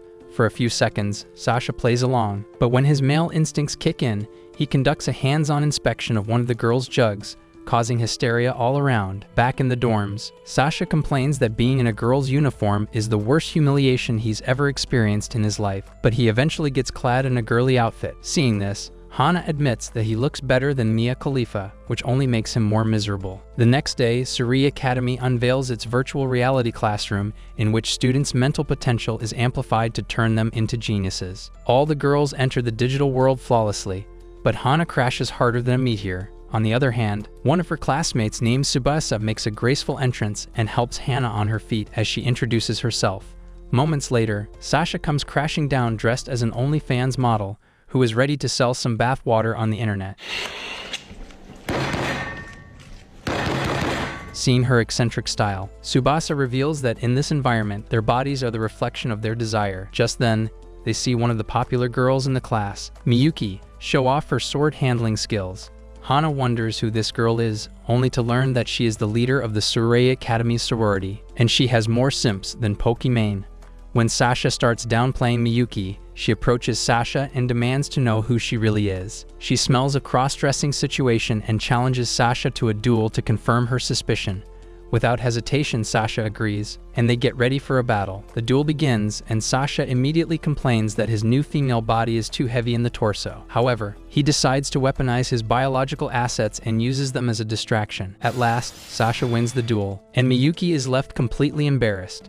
Like a true gentleman, Sasha approaches the girl and grabs her. Since the loser must follow one command from the winner, Sasha summons Miyuki for a private meeting after school. Miyuki assumes he has ill intentions, but Sasha just wants to do his job as advised by the church. He immediately lays the girl on his bed and starts unboxing her like a smartphone. Then, Sasha performs his quasar ritual to check if she has the Magdalena of Thunder and fondles her airbags with utmost enjoyment. As he pumps the air out of Miyuki, the girl whimpers with pleasure. However, once he realizes she does not have the Magdalena of Thunder, Sasha dismisses her like a bad Tinder date, and the poor girl leaves the room dissatisfied. She immediately goes in for a shower and starts crying, but a possessive girl named Jita comforts her and promises to exact revenge on Sasha, even though Miyuki begs the tomboy to let it slide. Jita is determined to spank Sasha when the time comes. On the other hand, Hana and Sasha are walking through the hallway like they won an election. As they enter the classroom, everyone starts fangirling over Sasha because he bested their strongest student in a duel. Meanwhile, Hana finds Tsubasa slightly suspicious and approaches her, thinking she might be carrying the Magdalene of Thunder. Elsewhere, Sasha's old friends gather around to talk about some stupid stuff. They eventually end up taking a hot water bath, where the girls reminisce about their time with Sasha, since he was the only one with a coctopus that could pin them down. Back in the Suri Academy, Sasha's mission to find the Magdalena of Thunder continues. A new data coordination instructor, Yukinobu, is introduced to the class. He immediately singles out the quiet and unassuming Tsubasa and publicly praises her programming skills and analytical abilities. This makes the girl slightly embarrassed, and she looks at Miyuki for encouragement. But after the steamy session with Sasha, Miyuki's entire personality has taken a hit, and she starts getting lonely. Later, some chicks corner Tsubasa and ask her about her programming abilities. Tsubasa tries to explain her complex methods through a bizarre analogy involving lemurs, lions, and fairies. But it turns out to be even more confusing, causing her classmates to leave in frustration. While Sasha and Hana watch this from a distance, Miyuki walks into the academy compound. But as soon as she locks eyes with Sasha, the poor girl hurriedly walks away. In her dorm room, Miyuki is having a tough time figuring out what is actually happening with her hormonal situation. She remembers the day her mountain ranges were fondled and even plays with her vessel to recreate the memories, but quickly stops herself. At this point, Miyuki has become emotionally unstable, so her devoted follower, Jita, watches with concern and resentment. However, Miyuki simply runs out of the room like I show speed. It is then revealed that Jita is working for the new shady-looking instructor, Yukinobu. In his private chambers, she confirms that she is monitoring Miyuki, but does not quite understand why. Yukinobu explains that the Church of Athos currently believes Miyuki is the most likely candidate to be the Magdalena of Thunder. When Jita questions the importance of the elemental circuit, Yukinobu assures her that its significance has recently become critical. He also correctly deduces that Jita's personal feelings for Miyuki are clouding her professional judgment. The girl tries to deny this accusation, but before she elaborates, Yukinobu dismisses her like a rescue dog. On the other hand, Miyuki's existential crisis is getting serious, as she tends to be alone most of the time. Just then, Tsubasa walks into her room and invites the blue-haired hottie to bathe with her. Hoping to reconnect, Miyuki agrees, and they go to a luxurious bath together as they soak their jugs and containers. Tsubasa explains that her melons haven't grown in size for years, but this makes Miyuki feel self-conscious, and she walks out of the bath. Later, Tsubasa tries to apologize to her big-chested friend, but Miyuki tells her it's not her fault. Tormented by the memory of Sasha's quasar ritual, Miyuki states that she has broken her purity and can no longer give Tsubasa a sensual moment in bed, misinterpreting this as a personal rejection. Tsubasa tries to push away, urging her to live freely and not be burdened by their childhood promises. However, the conversation ends in heartbreak, with Tsubasa left feeling abandoned and Miyuki sinking further into her guilt and isolation. The following day in the classroom, two dumb girls are having trouble with their calculations, but Sasha steps in like a G and solves the problem in a few seconds. This causes the girls to drip liquid from under their skirts, but Miyuki gets increasingly distant from her classmates. From a distance, a little girl named Ayami notices this and gets determined to help her. Just then, Jita approaches the little girl, hoping to squash Sasha's popularity. Using Ayami's innocence, she begins a manipulation campaign, spreading rumors that Sasha is using deceitful methods to trick students, strongly implying that Miyuki was one of her victims. The act of psychological warfare is designed to isolate Sasha, and it worked like a charm. Ayami is instantly fired up, and she gets motivated to exact revenge on this Sasha girl at any cost. Meanwhile, in the shadowy backrooms, Yukinobu unveils his latest computer, which is powered by some magical anime stuff. This computer was supposed to track the Magdalena of Thunder accurately, but Yukinobu gets blocked out of the system every time. In the virtual reality classroom, Ayami challenges Sasha for a duel, but she is just a little girl with ponytails, She remembers the time when Miyuki helped her when nobody was there for her. Ayami cannot let her friend suffer alone, but she soon passes out from exhaustion. Suddenly, Miyuki saves her with her giant knockers and tells her to stop this madness immediately. She then challenges Sasha to a rematch to restore her honor. However, Tsubasa intervenes, stepping forward to fight in Miyuki's place. The melon sniffer accepts the challenge and immediately gets into position for the battle. Within a few seconds, it becomes clear that Tsubasa is far more powerful than anyone imagined. She unleashes a raw, overwhelming force that puts Sasha on the defensive. Meanwhile, Yukinobu is watching this battle from his lair, but suddenly, the system starts glitching. Tsubasa's power is so immense that it destabilizes the entire verse system, creating fractures in the virtual reality fabric. Then, she demonstrates an innate and perfect control of the virtual environment, pushing Sasha to his absolute limit. After transforming into her evolved form, Tsubasa chases after Sasha like a hungry dog and starts attacking him. As the melon sniffer simply runs away, all their classmates watch the battle in awe. Sasha tries to damage Tsubasa's armor using his lasers, but he ends up colliding with a defensive barrier. He is then ambushed by a barrage of attacks from the side, causing his clothes to rip off like a Bollywood actor in a fistfight. After the humiliating defeat, Sasha sits hopelessly on the floor, while Jita congratulates his opponent. Jita claims that since she is the winner, Tsubasa gets to suckle some power from her opponent's biological containers. But when she refuses to take advantage of other people, Jita steps forward and performs a thorough vacuuming session on Sasha's milkers. Suddenly, the system's safety protocols engage, triggering a forced logout that ejects all the students from the virtual world.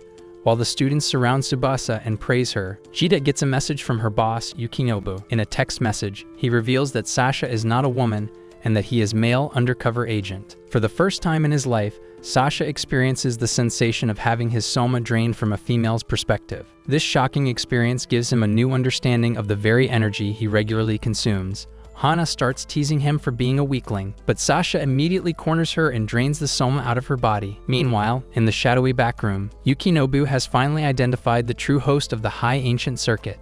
It is revealed that Tsubasa is the Magdalena of Thunder. The next day, as Sasha is walking inside the school hallways, Ayami sneaks up behind him. Hoping to avenge her friend, Miyuki, she uses a stick and lunges at Sasha, but her attack is immediately nullified, and Ayami finds herself inside the elevator, with her posture upside down. While the girl struggles to maintain balance, Sasha takes advantage of this opportunity. Then, he unboxes Ayami and drains the soma out of her body as well. At last, the girl is left destroyed in the elevator, while Sasha walks out like a distinguished edgelord. Later that evening, the shadowy Yukinobu approaches a girl named Shiba and hands her a cup of coffee. Since the man is her teacher, the unsuspecting student gulps it down without a second thought. Shiba is working on a supercomputer project, and Yukinobu praises her for her big brain energy. But suddenly, the girl passes out, inducing a creepy smile from Yukinobu. A few days later, Hana and Sasha are in the laundry room washing their filthy little clothes. Sasha does not want to wash his undergarments, but he reluctantly takes them off and throws them inside the washing machine. Even though he is a dude, Sasha gets embarrassed like an OnlyFans creator. While they quarrel like a divorced couple, Tsubasa walks into the laundry room in her wheelchair. She also wants to wash her clothes, and Hana offers to help her.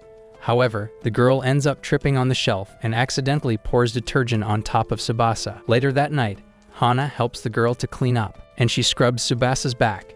While she tells the story of her life, Sasha waits outside the bathroom, waiting for the perfect opportunity to drain the soma out of Tsubasa's juggernauts. While Hana listens to her ramblings, Tsubasa explains that 7 years ago, she had an accident in a virtual reality environment, which inadvertently took her grandfather's life. Ever since that day, Miyuki was the one who raised her. However, Hana does care about her little sob story, and she starts fondling Tsubasa's vessel to see if she has the Magdalena of Thunder. For a moment, the girl is in an extreme pleasure-induced trance, so Sasha steps into the bathroom. He quickly collapses on the female vessel and grabs her knockers like it owes him money. Then, without further ado, Sasha drains the soma from her body as well. But surprisingly, he tells Hana that Tsubasa does not have the Magdalena of Thunder inside her. A couple of floors below, Ayami cries to herself, feeling devastated that Sasha took advantage of her for the 3rd time in 2 days. She wants to confide in Miyuki, but the girl is not in her room. Miyuki is still wondering why Tsubasa took the initiative to help her that day, knowing it could bring a lot of trouble her way. On the other hand, Shiba wakes up in a dark Discord server room, where Yukinobu greets her like a total creep. He then reveals his experiments with students and promises to do the same to her. Yukinobu asks the poor girl one last favor. her life force to create the most powerful supercomputer this world has ever seen. Using the energy of his most powerful students, he wants to awaken the essence of Magdalena of Thunder at any cost. Then, he approaches Shiba and drains the soma out of her quarter-pounder melon. As the girl screams in terror, Yukinobu brings out his Wolverine-style claws and stabs the girl to end her misery. Soon, Shiba's vat fills with red liquid, and Yukinobu gets one step closer to achieving his stupid dream of awakening the Magdalene of Thunder. The following morning, Tsubasa wakes up in her bed, but cannot find Miyuki beside her. She also feels like her knockers have shrunken in size. Later, while everyone is in the class, Yukinobu informs the students that 10 talented students are helping him build the supercomputer, and they will be absent for at least 3 months. Sasha immediately grows suspicious, but he decides to lie low for now. Meanwhile, Ayame is right outside the door, ready to smack Sasha for draining her melon fluids last night. However, he catches her in the act and takes her inside an empty classroom. He then comes outside like a predator, and Ayame is once again left destroyed but satisfied. Moments later, Tsubasa is in the academy hallway when Yukinobu approaches her. He claims that he has something important to discuss and leads her into his shadowy lair. Yukinobu tells her that her father, Haruyuki Amano, built this supercomputer 10 years ago. When Tsubasa insists she has no memories of that, Yukinobu transforms into a creepy uncle from the bus stop. Sensing some simp activity on the horizon, Tsubasa tries to roll away in her wheelchair, but Yukinobu's magical barriers stop her. On the other hand, Sasha and Hana are discussing the Magdalena of Thunder and how tough it is to track it down. Suddenly, Hana gets caught in a trap made by Ayame, and Sasha once again destroys her organs. Just as he is about to rescue Hana from the net, someone attacks them with Naruto-style weapons. It turns out to be Jita, who is still annoyed that she diddled a man's artificially crafted melons, thinking Sasha was a girl. Since none of them is willing to back down, Jita unleashes a powerful attack, but Sasha manages to dodge it effortlessly. He then pulls out his ridiculously long iron weapon and threatens to dismantle Jita's head. At this point, the girl realizes that she messed with the wrong person, but it's already too late. Sasha is inches away from Jita's knockers and raises his weapon to attack her. However, just as he is about to strike her down, Yukinobu creates a barrier between them and saves Jita's life. It turns out that Yukinobu used to be a member of the church a few years ago, but lately he is operating solo and is also after the Magdalene of Thunder. Sasha is slightly afraid of this man because his weapon is made from carbon silicate, whereas his sword is made from simple, stupid, rusty iron. Despite this, the two clash like stray cats, and surprisingly, Sasha manages to stand his ground. Yukinobu unleashes a magical emblem on the ground and claims that he already has the Magdalene of Thunder. His attacks are faster than bullets, and the force of the impact sends Sasha deep into the forest. Even then, Yukinobu does not stop. He unleashes an even powerful attack, but a chick with a short skirt saves his miserable cross-dressing life. The girl turns out to be Curia, a copper-wielding warrior from the Great Church of Athos. Seeing the immense power emanating from her body, Yukinobu is forced to retreat. He tries to attack Curia from the ground, but Hana takes the damage and saves this new girl's life. A few days later, Hana finally regains consciousness. While Curia gently caresses her hair, she thanks Hana for saving her life and immediately gets into action. While the barely conscious Hana screams at this nasty girl to stop, Curia spreads saliva all around her vessel. Then, she partially unboxes herself and tells Hana to do whatever she wants to do with her. However, the girl grows suspicious because Curia would never offer her body to anyone. But suddenly, she slams Hana back to the same position and continues her nasty activities. In reality, Hana is tied up in a simulation, where Yukinobu is watching her scream with pleasure on his computer screen. He then approaches his console and increases the intensity of the simulation, causing another one of his victims to experience this pleasure-induced trance. A few days later, Miyuki is in her classroom, staring at the picture of Tsubasa and her grandfather. She has been losing touch with reality, and even her less important friends are starting to get concerned. Meanwhile, Yukinobu is in his lair when Jita walks into the room. She tells him that she wants to end her duties and return to her country of Mongolia. When Yukinobu reminds her that leaving her duty is the same as dying, Jita explains that she has failed her duty as a warrior. However, after some words of comfort from the literal villain, the girl walks out of the room slightly happier than before. Meanwhile, Sasha is lying unconscious in a hospital bed, where Curia is giving him company. Surprisingly, Hana is also lying unconscious on a different bed, but she looks way worse than Sasha. Curia cannot understand why this is happening, but gently caresses Hana for saving her life. But she suddenly gets up with fire in her eyes. She knows that the Magdalene of Thunder has been stolen, and that they don't have time to lie around like a pit bull. Deep in the woods, Ayami is walking by herself, still frustrated by the fact that Sasha milked her like a cow. But just then, she bumps into Kiria and immediately falls in love with her. Kiria reveals that she needs to use the bathroom, and Ayami takes her to a nearby PP spot. While she is waiting outside for Kiria, she hears a cry for help. During her totally unnecessary investigation, her hands are forcibly tied up, and she's presented like a Thanksgiving turkey. Without further ado, Kiria gets right on. She runs her hands through Ayami's dress and rips it apart. Then she diddles the Japanese vessel, hoping to extract some somatic information out of them cakes. As Ayami yells in pleasure-induced trance for the millionth time, she once again donates her soma to another person. Inside the academy hallway, Miyuki is walking like a Victorian princess suffering from malaria. She is soon interrupted by Jita, who wants to spend some time with her in private. As the two make their way outside the academy compound, Jita reveals that she knows where Tsubasa is. Miyuki is immediately amped up hearing this and gets determined to save her sister. However, Jita tells her that she should forget about Tsubasa because she might not come back alive. When Miyuki asks who she really is, Jita grabs her knockers for no reason at all. Then, with a jiggling bounce, she walks away, while Miyuki gets a new sense of purpose: to save her sister, Tsubasa. On the other hand, Ayami is completely immobilized, while Kiria takes some footage of her for OnlyFans account. The little girl wants to go to the bathroom, but Kiria does not allow her. Instead, she asks Ayami about the Abyss, which is the central area in the last layer of their virtual reality classroom. The girl tells her that the place is off limits, but some sorority members can still go in if they want to. Since Ayami is in the sorority, Kiria forces her to take her to the Abyss. With no other option, the girl agrees and then finally releases the PP. As Kiria sets her free, she promises Ayami to treat her a lot better from now on.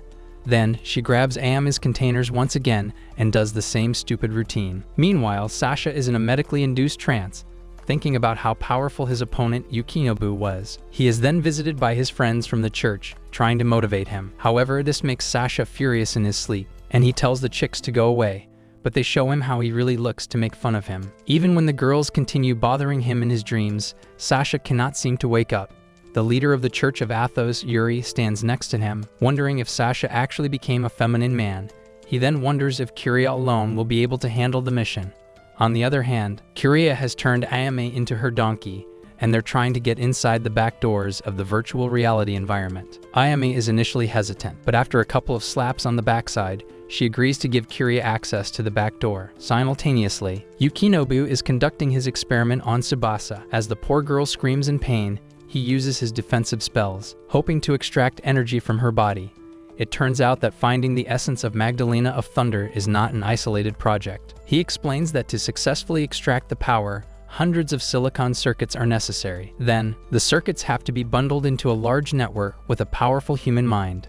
Inside her dorm room is going through the pictures of Tsubasa with tears in her eyes.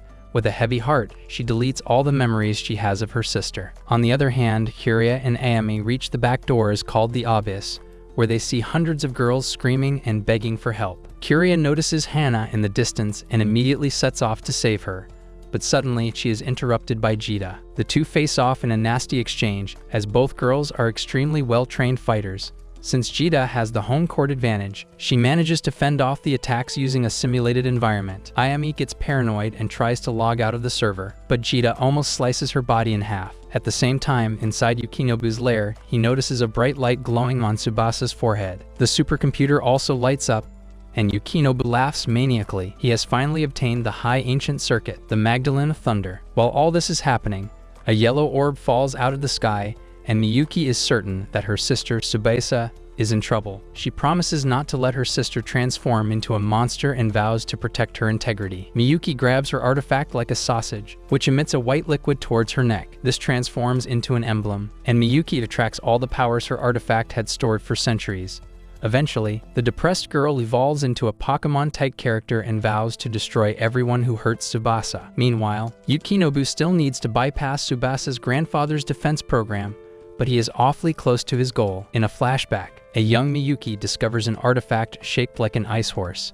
As she holds it, the artifact releases a powerful icy energy that shoots towards the sky. Soon, she finds Tsubasa lying unconscious on the ground like an injured Jon Snow, in a desperate attempt to revive her. Miyuki begins to nurse her jugs through her shirt, and to her surprise, Tsubasa comes back to life. Far away from the Siri Girls Academy, 6 girls with giant knockers are having a house party.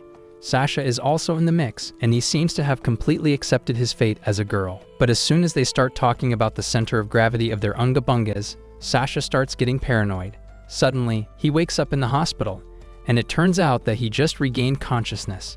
He is then greeted by the leader of Athos, Yuri, who claims that the Magdalene of Thunder has fallen into the hands of Adept, a notorious criminal enterprise run by Yokinobu. Meanwhile, Tsubasa is still tied up in the supercomputer's mainframe like a Thanksgiving turkey. Just then, Miyuki emerges in her Pokemon form and tries to destroy the Magdalene of Thunder. The leader explains that it is a duty of the circuit bearers to unalive their friends if their power falls into the wrong hands. It is also revealed that Miyuki also possessed an elemental circuit called Maria of Gold. This was discovered by Curia during her investigation, but she is still inside the virtual world, battling the Jita chick for over 20 hours. Suddenly, a massive void opens up in the simulation, and it starts sucking them like a crazy black hole. Jita holds Kuria's leg to drag her down as well, but thankfully, Ayami manages to knock her away. Immediately, Kuria saves the little girl from drifting into the black hole using her rope, while the stupid kamikaze soldier gets pulled inside the void. On the other hand, Yukinobu is in his lair, thinking about seizing the world's communication channels using the Magdalene of Thunder. He wants total control of the world's satellites and missiles, hoping to reach absolute god status in human form. Yukinobu devours the girls in his captivity like farm animals and has already eliminated over 50 girls.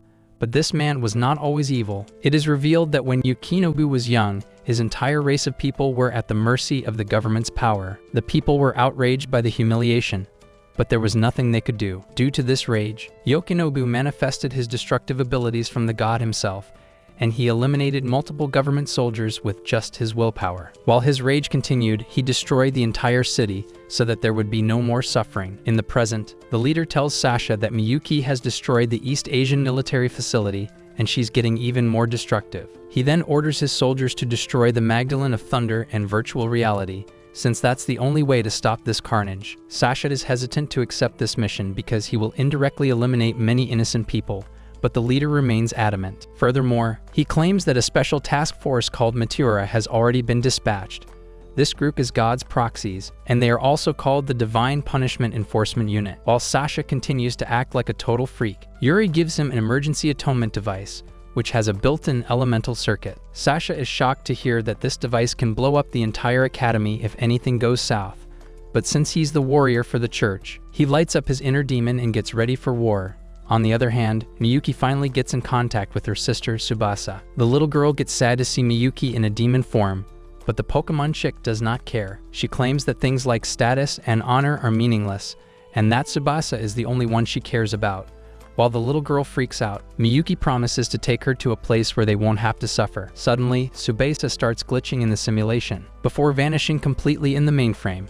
This is the final straw, and Miyuki completely loses her cool. She lunges at the mainframe to break it apart, but just then, Sasha intervenes and manages to stop her. He claims that if Miyuki breaks the mainframe, everyone inside, including Tsubasa, will be dead. However, Miyuki is consumed with so much hate that she does not seem to care about life and death. Meanwhile, Yokinobu begins his procedure to completely disable the supercomputer's defenses.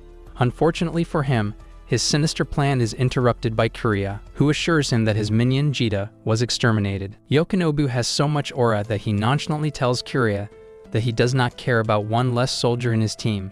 Then, he launches an attack at the girls, but Ayami enables her distraction technique, rendering the attacks useless. To make her work harder, Kuria continues to motivate her by spanking her on the rear end. Just then, Ayami lets out a loud scream, which catches the attention of Hana. After being kidnapped, the girl found a job in Yokinobu's lair as a 6'7" chair. But Hana has had enough, and she immediately seeks support from her friends. Yokinobu then climbs a small rock like a monkey and reveals his plan to purge the entire world to end suffering once and for all. Outside the lair, Sasha and Miyuki continue their battle, and neither of them wants to compromise. Miyuki launches a barrage of attacks at this cross-dressing freak, but he casually dodges them. However, when Miyuki makes a 10-foot hole in a concrete building by simply farting near it, Sasha becomes aware of her true power. Realizing he is running low on energy, the freak takes a vial of Soma to maintain his composure. Suddenly, Miyuki charges at him at lightning speed, but Sasha narrowly escapes it. He then reveals his stupid-looking weapon and slashes Miyuki like a butcher. The beta male immediately starts sobbing because he didn't intend to hurt his friends, while Miyuki lies down in a puddle of her own red liquid. Sasha grabs the atonement device. He wants to blow everything up and end everyone's misery at the same time. However, Miyuki's body starts illuminating, and she regenerates into her Pokemon version in a matter of seconds. Then she attacks Sasha with her sword, causing the man to land on his knees. Just when Miyuki is about to land her final blow, Yokinobu communicates with them through the mainframe. He reveals that he now controls the entire world and that there is no point in fighting. When Sasha demands to know where Tsubasa is, Yokinobu displays the poor girl on the screen. Miyuki gets furious seeing this and lunges to attack him, but unfortunately, a huge crystal rod penetrates her body, rendering her totally useless now. Even Sasha is blown away by the impact, and for a moment, it seems like everything's gone to hell. But just then, Sasha activates the emergency atonement device, and a bright light engulfs everything. While the useless warrior loses his balance, a hooded girl catches him just in time, who turns out to be none other than Mafuyu. This useless warrior cannot believe his eyes and starts playing with her jugs to confirm if he is not dreaming. But after extensive physical inspection, Mafuyu gets annoyed and lands a 2-pounder on his head. Seeing this, Yuri breathes a sigh of relief, since other dependable warriors are also on the battlefield. Then, the two visit the mainframe site, but Yukinobu's machines immediately attack them. Somehow, Mafuyu manages to save her and Sasha's lives, but suddenly, the machine strikes a massive fireball at them. It is revealed that a few months ago, Sasha disappeared from the Street Mihailov Academy, but it was around that time Mafuyu discovered that she was the wielder of the Maria of the Blade. The power of this circuit began producing soma inside her body. One day, the church's messenger told her that the circuit was integrated into her body at a molecular level and can never be removed. With no other options, Mafuyu was forced to become an operator of the Maria of the Blade for the Orthodox Church of Annamland. Initially, she didn't like the responsibility, but soon, Mafuyu started doing naughty things with Kiria, and they had the time of their lives. Hearing this story, Hana gets jealous, because she always wanted to spend a night with Kiria. However, she calmly explains that sleeping with Mafuyu was simply for training purposes. Even then, Kiria reminisces about the time she spent with this Mafuyu girl, which makes Hana grow even more frustrated. On the battlefield, Mafuyu has rescued Sasha, and she lays him down in a safe location. While the two hide from the mainframe, Miyuki has had enough of nerd talk and smashes the crystal that was paralyzing her. However, this has drained a lot of soma from her body, as she cannot even stand up straight. But the nasty Yukinobu keeps the battle going by displaying a video of him fondling Tsubasa's windshield. Seeing Miyuki in a battered state because of her, Tsubasa tries to mediate the battle. She claims that Miyuki was always there to take care of her, but she slowly realized that she was becoming a burden to Miyuki and started ignoring her only true friend. The Pokemon gets furious at this statement because she always considered Tsubasa as her little sister. Since it is practically impossible to rescue Tsubasa safely, Miyuki makes a judgment call and decides to destroy the mainframe to end this battle. She even manages to dodge a few crystals that paralyzed her earlier. But unfortunately, a fish-shaped crystal ambushes her from the side and restricts her movement. On the other hand, this stupid Sasha apologizes to Mafuyu for being a totally useless protagonist. Obviously, the girl assures him that it's not his fault. Since the boy is almost on the verge of death, he begs for Mafuyu's container juice for 5 minutes. The girl just met him, and Sasha is already draining liquid from her body. A few moments later, Sasha emerges with main character energy and breaks the crystal that was paralyzing Miyuki. Mafuyu also accompanies him, and the mainframe demon is shocked to see the group reunited once again. With Sasha and Mafuyu combining their powers, their attacks are guaranteed to land with nano-level precision. As they navigate their way through the crystal attacks, the duo runs towards Yukinobu's mainframe, but unfortunately, these idiots get knocked down by a swift attack, leaving this stupid Sasha injured once again. Tired of being a beta male, Sasha gets up and clenches his sword. With Mafuyu's support, they land a massive strike on Yukinobu's mainframe, and everything goes silent for a minute. At the same time, Ayami is trying to hack the virtual environment, but suddenly, all communication channels get interrupted. Since the girls have no idea what's happening outside, Hana decides to use her consciousness to connect to the black hole, which is nothing more than her backside. Without skipping a beat, Ayami inserts her hand deep into Hana's rear end. Suddenly, the girls transport their digital version inside Yukinobu's mainframe, where Tsubasa is tied up like a sack of potatoes. They can communicate with each other, but sadly, Kiria is not strong enough to rescue her. Tsubasa has already accepted her fate and is ready to end her life, but Hana still thinks it's possible to save her. While these two bicker about stupid stuff, Kure comes up with a plan. She asks Hana to take over the Magdalene of Thunder, and Tsubasa to demonstrate how to control it.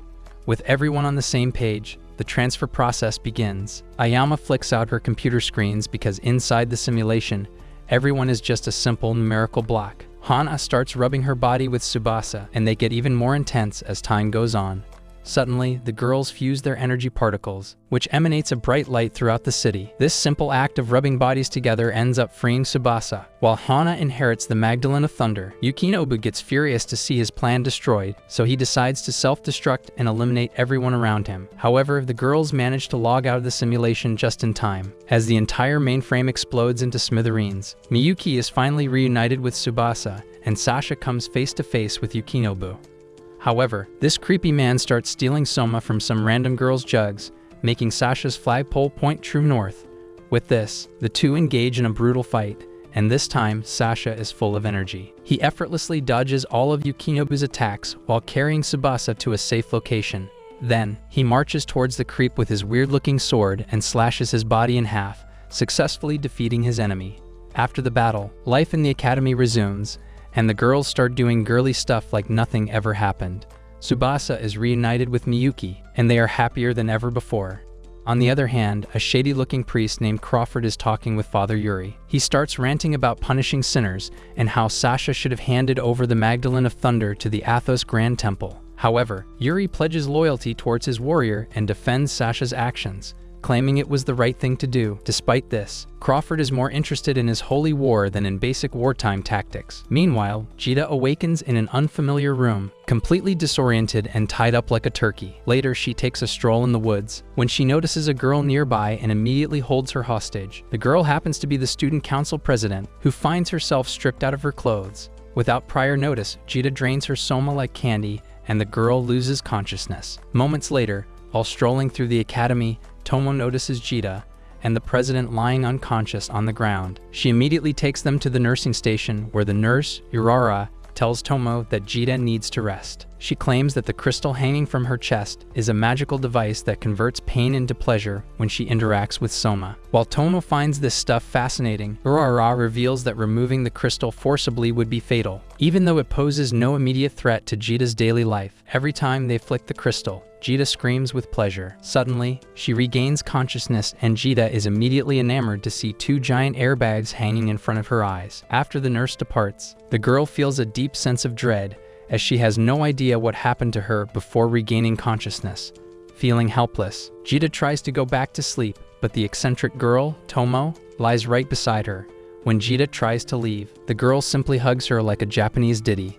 After she falls asleep, Jida takes a look at her airbags. She cannot seem to handle the temptation and tries to drain some soma out of Tomo, but this results in extreme pain due to the crystals hanging on her chest. However, Jida is ready to face the consequences and drains Tomo's soma despite the pain it causes her. The next day, the two girls are sandwiched on top of each other when suddenly, a psychotic girl named Lily enters the room. She immediately falls in love with Jida's beauty and decides to give her a makeover. After the stupid introductions, the girls go to a clothing shop, where they are greeted by Lily's assistant, Edgar.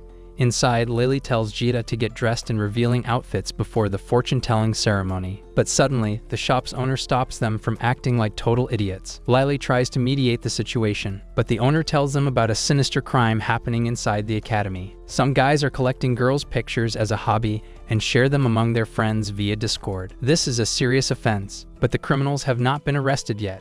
The owner wants to shut down the shop till then, but Lily threatens to flip her in the bed. With their airbags colliding with each other, the owner has no other option. On top of that, Lily claims that if the shop is closed prematurely, she will make a TikTok video about how bad the service in the shop is, feeling completely powerless in this situation. The owner is forced to allow the girls to act like complete idiots for a few hours. Later, the girls get prepared for the fortune-telling ceremony, and Lily nominates Tomo for the ritual due to her massive racks. They then unbox themselves and sit in front of each other, surrounded by stupid candles and stuff, as Edgar and Jida watch the scene unfold.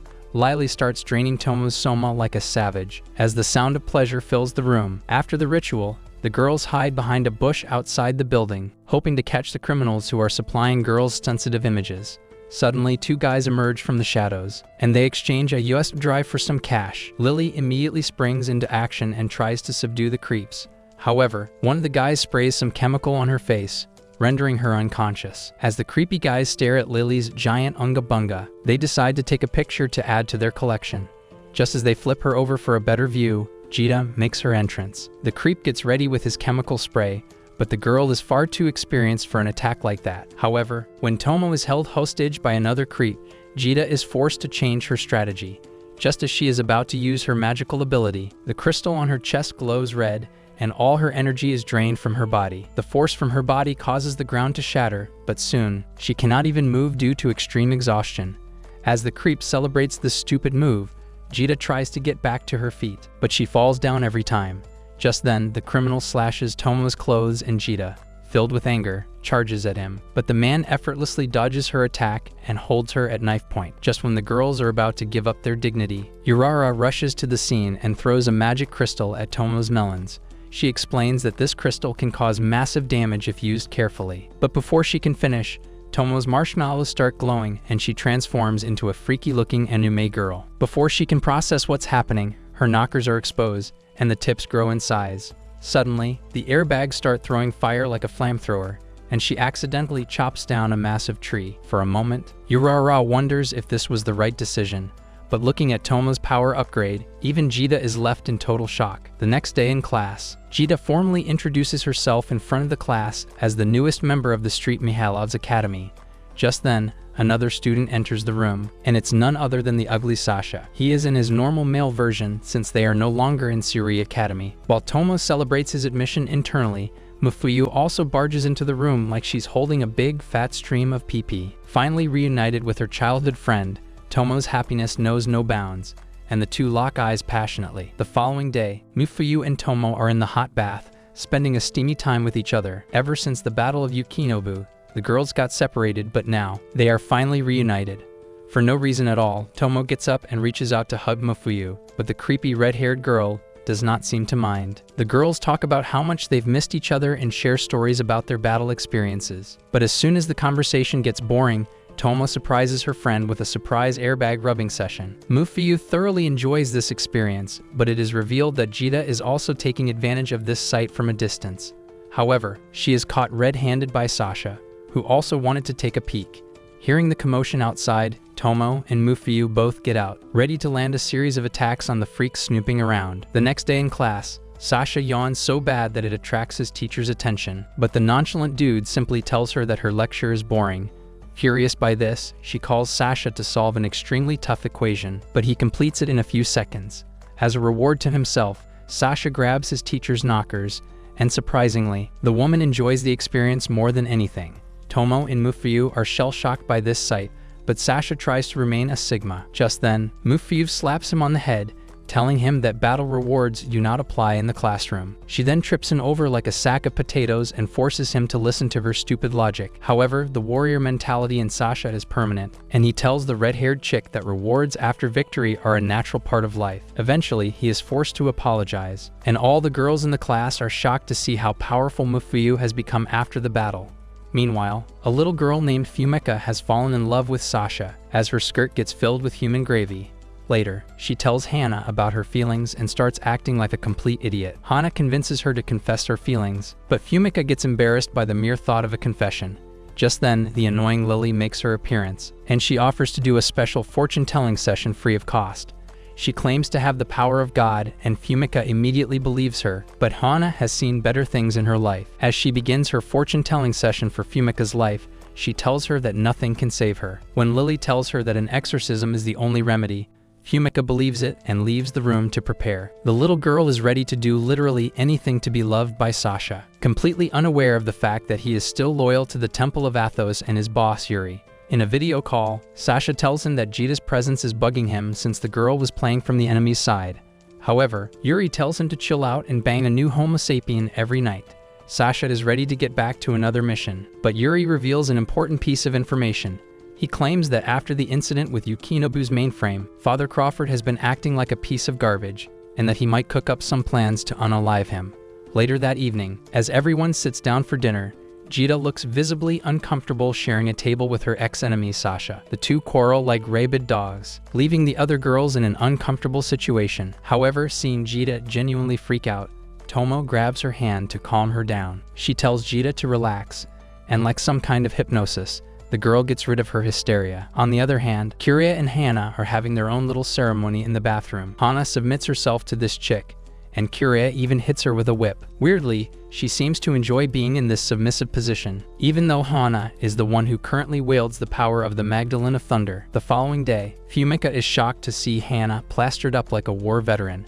Just then, Jida grabs her attention, and they later meet outside the classroom. She tells Hana that being a schoolgirl is not her thing, and that she wants to battle someone immediately.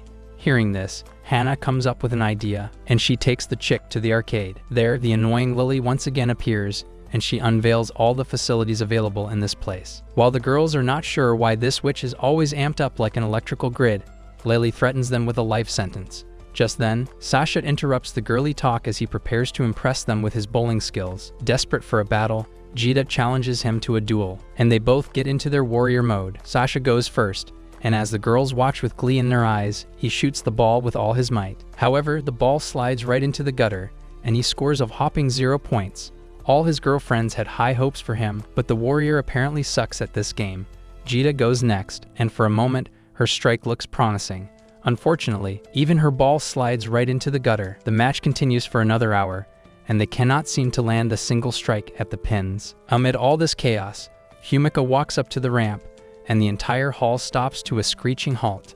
She then strikes a perfect shot, and not a single pin is left untouched. Seeing this, everyone in the hall is shocked that a little girl like Fumika defeated Sasha and Jida. After being an instant celebrity, she approaches Sasha as a victor. Since the winner can demand anything from the loser, Fumika gets ready to demand her desires. However, to everyone's surprise, she tells Sasha to get along with Jida and explains that jealousy and fights between friends are not a good thing. Later, she regrets her decision and cries her heart out, berating herself for not using the opportunity to confess her feelings. Hana finds this extremely funny, but she tells the little girl to keep her head high. On the other hand, Lily's assistant, Edgar, is sitting alone, ruminating about something. When Lily calls out to her, she immediately softens her gaze and approaches her. Immediately, the annoying girl hugs her, but as the little girl struggles to breathe, Edgar lets out a sinister smile. She has found out that Sasha belongs to the Temple of Athos and is planning to make her move. Within the sacred walls of the Temple of Athos, Mafiu stands in front of a towering statue of divinity. She then exposes her body and gets ready for a sacred ritual. Within seconds, her body pulses with Soma and the energy of the Sword of Maria as she seeks to channel its power. However, Jida has been observing this scene from the shadows, as her vessel is racked with the pain caused by the crystal on her knockers. This attracts Mafiu's attention, and as she approaches her, Jida crumbles due to the intensifying pain. As Mafiu extends a helping hand, Jida seizes the opportunity to hold her hostage. She demands that Mafiu use her abilities to set her free from the stupid-looking hippie crystal dangling from her ear pods. To her surprise, Mafiu agrees to help, and she gently holds Jida's jugs in her palms. However, the girl refuses to take it off. Jida believes that as a member of the Adept's elite disciples, she can never accept Athos's pity. As the two come to terms with their situation, they fail to notice Tomo listening to their conversation from a distance. Later that day, all the students in the academy are busy preparing food for the inter-school catering competition. Mafiu is preparing beetroot juice, and Sasha seems to be the cutting specialist. Meanwhile, Jida does not get involved in this event because she is suffering from her crystal dangling from Unga Bunga situation. Sasha notices this and immediately goes inside the room to check on her. He then unboxes her and drains the soma out of her, while the girl whimpers with pleasure. Just then, Mafiu walks into the room to pick up some vegetables and inadvertently sees Sasha being a creepy dude. She quickly leaves the room, while Jida collapses from extreme pleasure. Sasha notices the vegetable on the floor and immediately realizes that Mafiu is going through some jealous emotional roller coaster. But when he confronts the girl about it, she simply ignores him. Later that evening, Mafiu is walking down the hallway when she runs into Lily's fortune-telling stall. To quench her curiosity, she walks inside the stall, where she gets an in-depth reading. Lily tells her that her love life is going to be satisfactory very soon, but she needs to have some patience. Then, as Mafiu walks towards the kitchen, she notices her crush talking to other girls, which makes her heart skip a beat. After preparing the food, the students serve their seniors, and everyone is seen wearing formal attire. But right before they changed their clothes, Sasha almost wore a maid's outfit. When Fumika saw him picking that dress, she got secondhand embarrassment and almost fainted due to the extreme heat. Just then, a mysterious guy approaches Sasha, who turns out to be his boss, Father Yuri. As the two sit down to talk, Jida serves them with some disgusting-looking soup before angrily walking away from their table. Yuri reveals that since their church has now managed to acquire two elemental circuits, the Maria of the Sword and the Magdalene of Thunder, the balance of power between the Temple of Athos and the Adepts has been tilted in the Temple's favor. However, in light of this development, the Temple of Athos has some plans to eradicate the remaining Adepts from this world. While Sasha listens carefully, Yuri reveals that if Mafuyu can get married to one of the Adepts' warriors, they can achieve peace for many years. Naturally, Sasha is shocked by this news because Mafuyu's Soma is the most beautiful among all the other girls. Meanwhile, a stupid little acting show is being presented to the crowd, where a little girl is trapped by some man-made vines. Kiria acts as the host, and she tells the crowd that a savior is right around the corner, whose entire life revolves around saving innocent people. Just then, Hana emerges on top of the building in a dumb-looking outfit. She then makes her way towards the stage and introduces herself as Faraday, the electric pulse of justice, called Great Flower. As the crowd erupts in excitement, Hana, on the other hand, has no idea what she is doing with her miserable life. It turns out that before the event started, Kiria discussed her entire stage persona with Hana and a nerdy girl. Just as Hana's performance begins, Kiria notices Mafuyu lost in thought. She tries to ask her what's going on, but Mafuyu tells her it's nothing and walks away. Later, as the red-haired girl walks through the hallways, she notices a beautiful couple coming out of a photo booth. Just then, Sasha appears behind her, causing the girl to fluster with embarrassment. When other girls start populating the area, Sasha pushes her inside the booth to have a private conversation. He tells Mafuyu that he has always had a soft spot for her, and that he wants to drain her soma every day from now on. The girl gets shy hearing this because she always imagined spending her life with him. With this, she reveals her juggernauts, and Sasha gobbles it down like ice cream. However, they don't realize that someone was watching them from a distance. A few moments later, everyone in the academy is gathered around a massive stage for a special announcement from Lily. She reveals that two lucky people will get married in front of them, and even decorates the stage with a creepy backdrop. While Hana dreams of getting married to Kiria, the spotlight shines on Mafuyu and Sasha. Before they can process what is going on, they both get ready in wedding dresses, ready to take the vow. Tomo happens to be the priest for this wedding, and the two accept each other as their husband and wives. However, before they can make it official, the mysterious figure from the photo booth emerges out of nowhere and stops the wedding. It turns out that she is the head nun of the Temple of the Athos and has been transferred to this academy as the new sister. She then turns towards the crowd and declares that she is here to make their life a living hell. The next day, Sasha and Fumika are on the roof of their school building, passionately making out. Sasha drains her soma to the fullest, but he suddenly slams her to the ground. Just then, Fumika's knockers deflate like balloons, revealing that her juggernauts are completely fake. Sasha gets furious at her for deceiving him, but suddenly, Fumika is surrounded by massive knockers, jiggling at her from all directions. Sasha once again emerges from the rooftop door and berates the little girl for having fake containers. Fortunately for her, Fumika was having a bad dream, and she wakes up in her bedroom with her normal-sized knockers. Later that day, another huge event is being hosted in their school, where Kajta is once again the host. The first performance is a game show, where Kiria asks the contestants some really dumb trivia questions. While the game show continues, Sasha is in his room reading a book when suddenly he hears a commotion outside. He immediately takes his weapon and goes to investigate, only to find a troubled Mafuyu complaining about how dirty their lawn is. However, he does not waste a second and immediately starts devouring her soma container as a motivation to work. Once again, he is being watched by a mysterious figure from the shadows. Sasha goes around the academy snuggling with all the soma containers he can find, but the shadowy figure continues to follow him everywhere. Just when he is about to take advantage of Mufuyu's tankers, the door to his bedroom barges open. It's the shadowy figure from earlier, who turns out to be none other than the nun from yesterday's event. She pulls Mafuyu away from this creep, claiming that he has gotten addicted to the soma juice. Feeling dejected, Sasha walks out of the room, leaving the red-haired chick wondering if he'll be alright.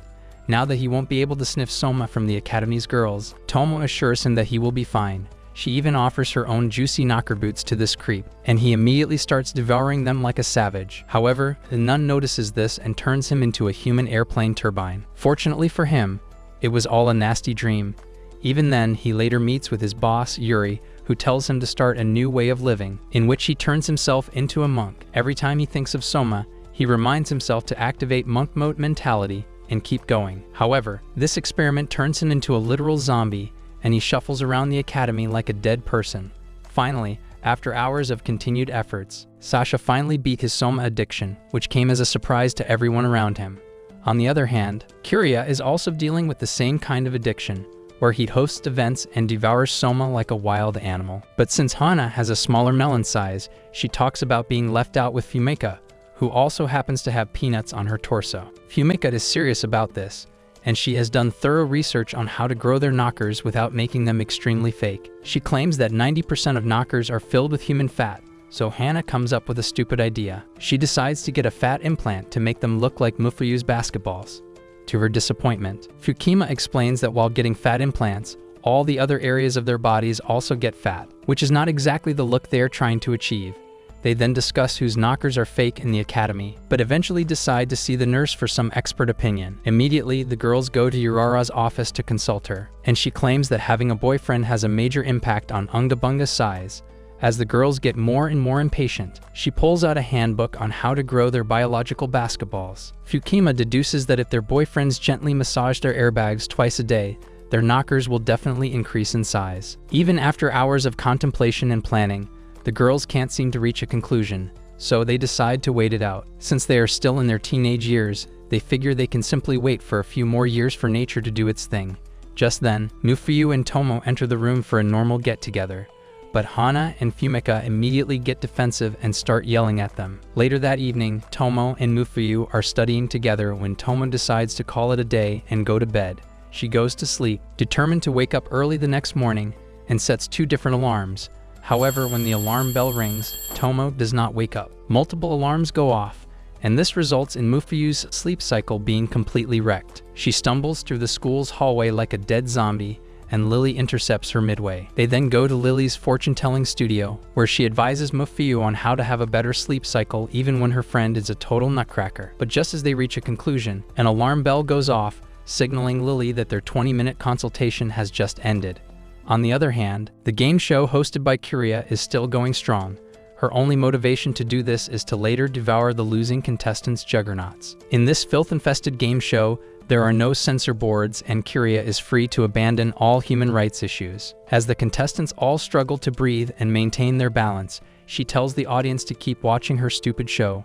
A few months later, outside a prison entrance, an old man is set free after a 15-year sentence for being a Soma addict and a certified creep. His assistant arrives to pick him up, but the old man ignores her and claims that he is no longer attracted to squishy organs. Even when the old man is among his lifelong friends, he does not even take a peek at the knockers on television. Despite working at an adult bookstore, he still manages to control his sausage. One day, the old man visits a park where a woman is feeding Soma to her newborn child. The man simply has a poker face, as if he's playing a hand at a casino. This incident reminds him of dark memories from his 30s, and he spends the entire evening at the park. Later, his assistant arrives to pick him up, flaunting her gigantic airbags. Even after repeated attempts to convert him into a certified creep, the old man stands his ground. He claims that juggernauts are simply fat storage containers, and that it's not beautiful at all. But just when he is about to defeat his inner demon, he loses control.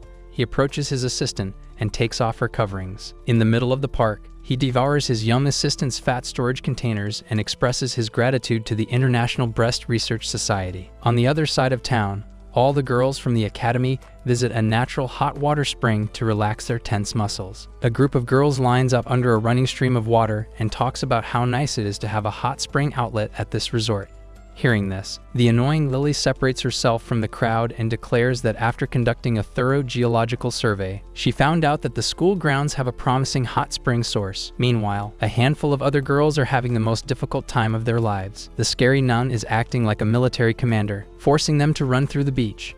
She even asks them to do a bunch of other physical exercises, causing the girls to collapse under the weight of their own jellyfish. It seems like the storyline took a nosedive, and the anime is focusing more on side quests. After an intense workout session, the girls are now being guided to center themselves via a stupid meditative practice. But those who fail to concentrate are immediately spanked with a wooden stick. On the other side of town, the old man is hosting an event where hundreds of guests have attended. It's an annual party celebrating the reboot of the International Breast Research Society. The old man yells out that he was once an absolute addict for juicy soma, but after careful consideration and help from his friends, he managed to beat the addiction. So, to upgrade his organization, the old man changes his company's name to the Cosmic Breast Research Society. All the girls in the crowd lose their minds as there is no way they can compete with interdimensional juggernauts. With this, a gaggle of girls with no clothes is displayed, and they all chant a creepy slogan about how girls should always be topless. Back in the academy, the scary nun asks a bunch of trivia questions to Sasha, and he confidently rattles off the answers. Curia is incredibly dumb, so she cannot answer the question, but surprisingly, this giant, monstrous jelly donut, Mufuyu, answers an extremely difficult question about geopolitics. Everyone is impressed by this, and even the scary nun compliments her. Meanwhile, Ayami is strolling around the beach with her friend, where they decide to get on a luxury cruise ship. Ayami fantasizes about being a submissive idiot for Curia, but her current partner is a dumb girl with no energy around her soma chambers. Just then, a couple of security guards intercept them and try to hold them hostage. Thinking like a criminal, Ayami jumps off the ship to save her dignity, but her innocent friend gets trapped in this weird billionaire ship. She is then taken to the old man from earlier, who wants to vacuum out every last drop of soma from this girl. He immediately grabs her vessel and fantasizes about the satisfaction he's going to derive from this innocent girl. Simultaneously, Ayami barges into the trivia room and reveals details about the sinister cruise ship that had abducted her friend. The girls cannot believe such an organization even exists, but the scary nun announces some sensitive information. She reveals that the leader of Cosmic Breast Research Organization is a cocoa felon, who is trying to rebuild his creepy empire using unsuspecting girls and their soma juice. Determined to save the little girl's life, all the girls get dressed and leave for battle. Back at the cruise ship, the old man is about to make the girl sweat like a pig, so he can extract pure soma from her body. But before he can proceed, the girls attack the ship like Power Rangers, causing the old man to lose his marbles. Curia is especially furious because she loves flat girls and Ayami was almost abducted. However, the old man does not seem to care, as he gets ready to fight them all with a bunch of boy band members. It looks like a fight between a bunch of high schoolers is about to go down, and Sasha immediately refills his soma capacity. Seeing all his boy band warriors defeated in a matter of seconds, the old man tries to run away. However, he is stopped by the scary nun, who flashes him with her wrinkled airbags. After the short battle, Curia takes Ayame and the innocent girl to her bedroom, and they start engaging in blissful and pleasurable experiences. However, the sound of pleasure is a little too loud, causing the next-door neighbors to take a peek. The next day, Sasha wakes up to the sight of Mufuyu trying to gobble his flagpole like an OnlyFans model. But just as he is about to plant his flag, he wakes up from his dream. It turns out that Edgar is trying to get frisky with him, and Sasha also does not back down. Unfortunately for him, Edgar turns out to be a boy who is head over heels in love with him. Later, Edgar takes him out near a lake, the exact place where a guy named Tanner is buried. It turns out that Tanner was Edgar's first master and his best friend. However, he took advantage of Edgar and stole all of his soma after treating him like a vessel for 5 years. As they chat, Edgar also reveals that he wields the power of No-Av God, the most powerful of high ancient circuits. Ever since Sasha eliminated Tanner, Edgar was set free from his chains. Hearing this story, Sasha tells the boy that he will be there for him no matter what. This makes Edgar crumble, as he reveals his true insecurity. He simply wants to live a normal life and be around his friends. Sasha lends a hand to him, the first good thing this beta male has done in this anime. However, Jida is witnessing this entire scene unfold from a distance. On the other hand, Father Yuri is having an altercation on a whole other level. He confronts Father Metatron about the rules of the Temple of Athos, but Metatron seems to be in a mood to hijack the entire church. Yuri smiles at him, saying it's foolish to believe in the same God but create factions just for political gain, as the priests have a holy standoff. Yuri is ready to go against the entire faction of the church that believes in utilizing religion for personal gain. That night, when Sasha is sleeping in his bedroom, Mufuyu walks in like an FBI agent. Somehow, she has been brainwashed into eliminating Sasha in his sleep. It turns out that the evil faction of the church is controlling people to unalive all of their rivals. Mufuyu tries to rope him into a fight, but Sasha is hesitant to attack his milk container. Before he can decide what to do, the red-haired girl slams him to the ground like a wrestler. As time goes on, Mufuyu's attacks get deadlier, and Sasha can't seem to figure out a way to stop her without harming her. Just then, he approaches Mufuyu and tries to drain some soma out of her airbags. This causes the red-haired girl to reevaluate her choices, and she realizes that she's being controlled. Mufuyu fights with her conscience over whether to eliminate Sasha or not, but she ultimately decides to end his life, as her face and body transform into a literal demon. Mufuyu lands a punch so hard that it almost collapses the entire house. Just as she lands the strike, Hana arrives at the scene and explains how rival factions in the Temple of the Athos are making their move. With this, a new battle begins, and he collects energy by draining Hana's jugs. Finally, Sasha is battle-ready, and he promises to free Mufuyu from religious brainwashing. To make matters worse, Mufuyu activates her Maria of the Blade elemental circuit, but Sasha is fully amped up. He strikes at Mufuyu with a force so big that her Hail Mary attempt ended up looking like a Fail Mary. Without further ado, he rips open Mufuyu's cover and tries to suck out all the impurities from her soul. A few hours later, all the girls gather around in the academy premises. As soon as the unconscious Mufuyu opens her eyes, she finds all her friends waiting for her. When Sasha asks her what happened, the red-haired girl does not even remember. As she finally stands up on her feet, he promises the girl that he will always keep her safe, no matter who the enemy is. On the other hand, Yuri has already defeated over 100 church soldiers, who were also brainwashed into fighting for their sinister cause. However, Father Crawford and Father Metatron activate a new battalion of soldiers, and they charge right at Yuri. Just as he is about to take off his eye patch to unlock his abilities, a hottie named Lizzie makes an entrance. Crawford and his team have no intention to back down, so they launch a barrage of attacks. But Lizzie manages to deflect and attack their lair using a technique called Excalibur. In an alleyway far from the battleground, Kiria and Hana meet with two guys from the Adept, the criminal organization that was ruled by Yukinobu a few months ago. One of the guys immediately traps Kiria in his trap, leaving Hana by herself. As a last line of defense, the scary nun asks Sasha and his crew of dumb idiots to save the Church of Athos. With this, they walk towards the battleground, ready to pillage whatever evil comes their way. Now that the battle between good and evil has started, can Sasha still save his girlfriend? Comment Crystal if you're hyped to see what happens next in Season 3. Thanks for watching, as always.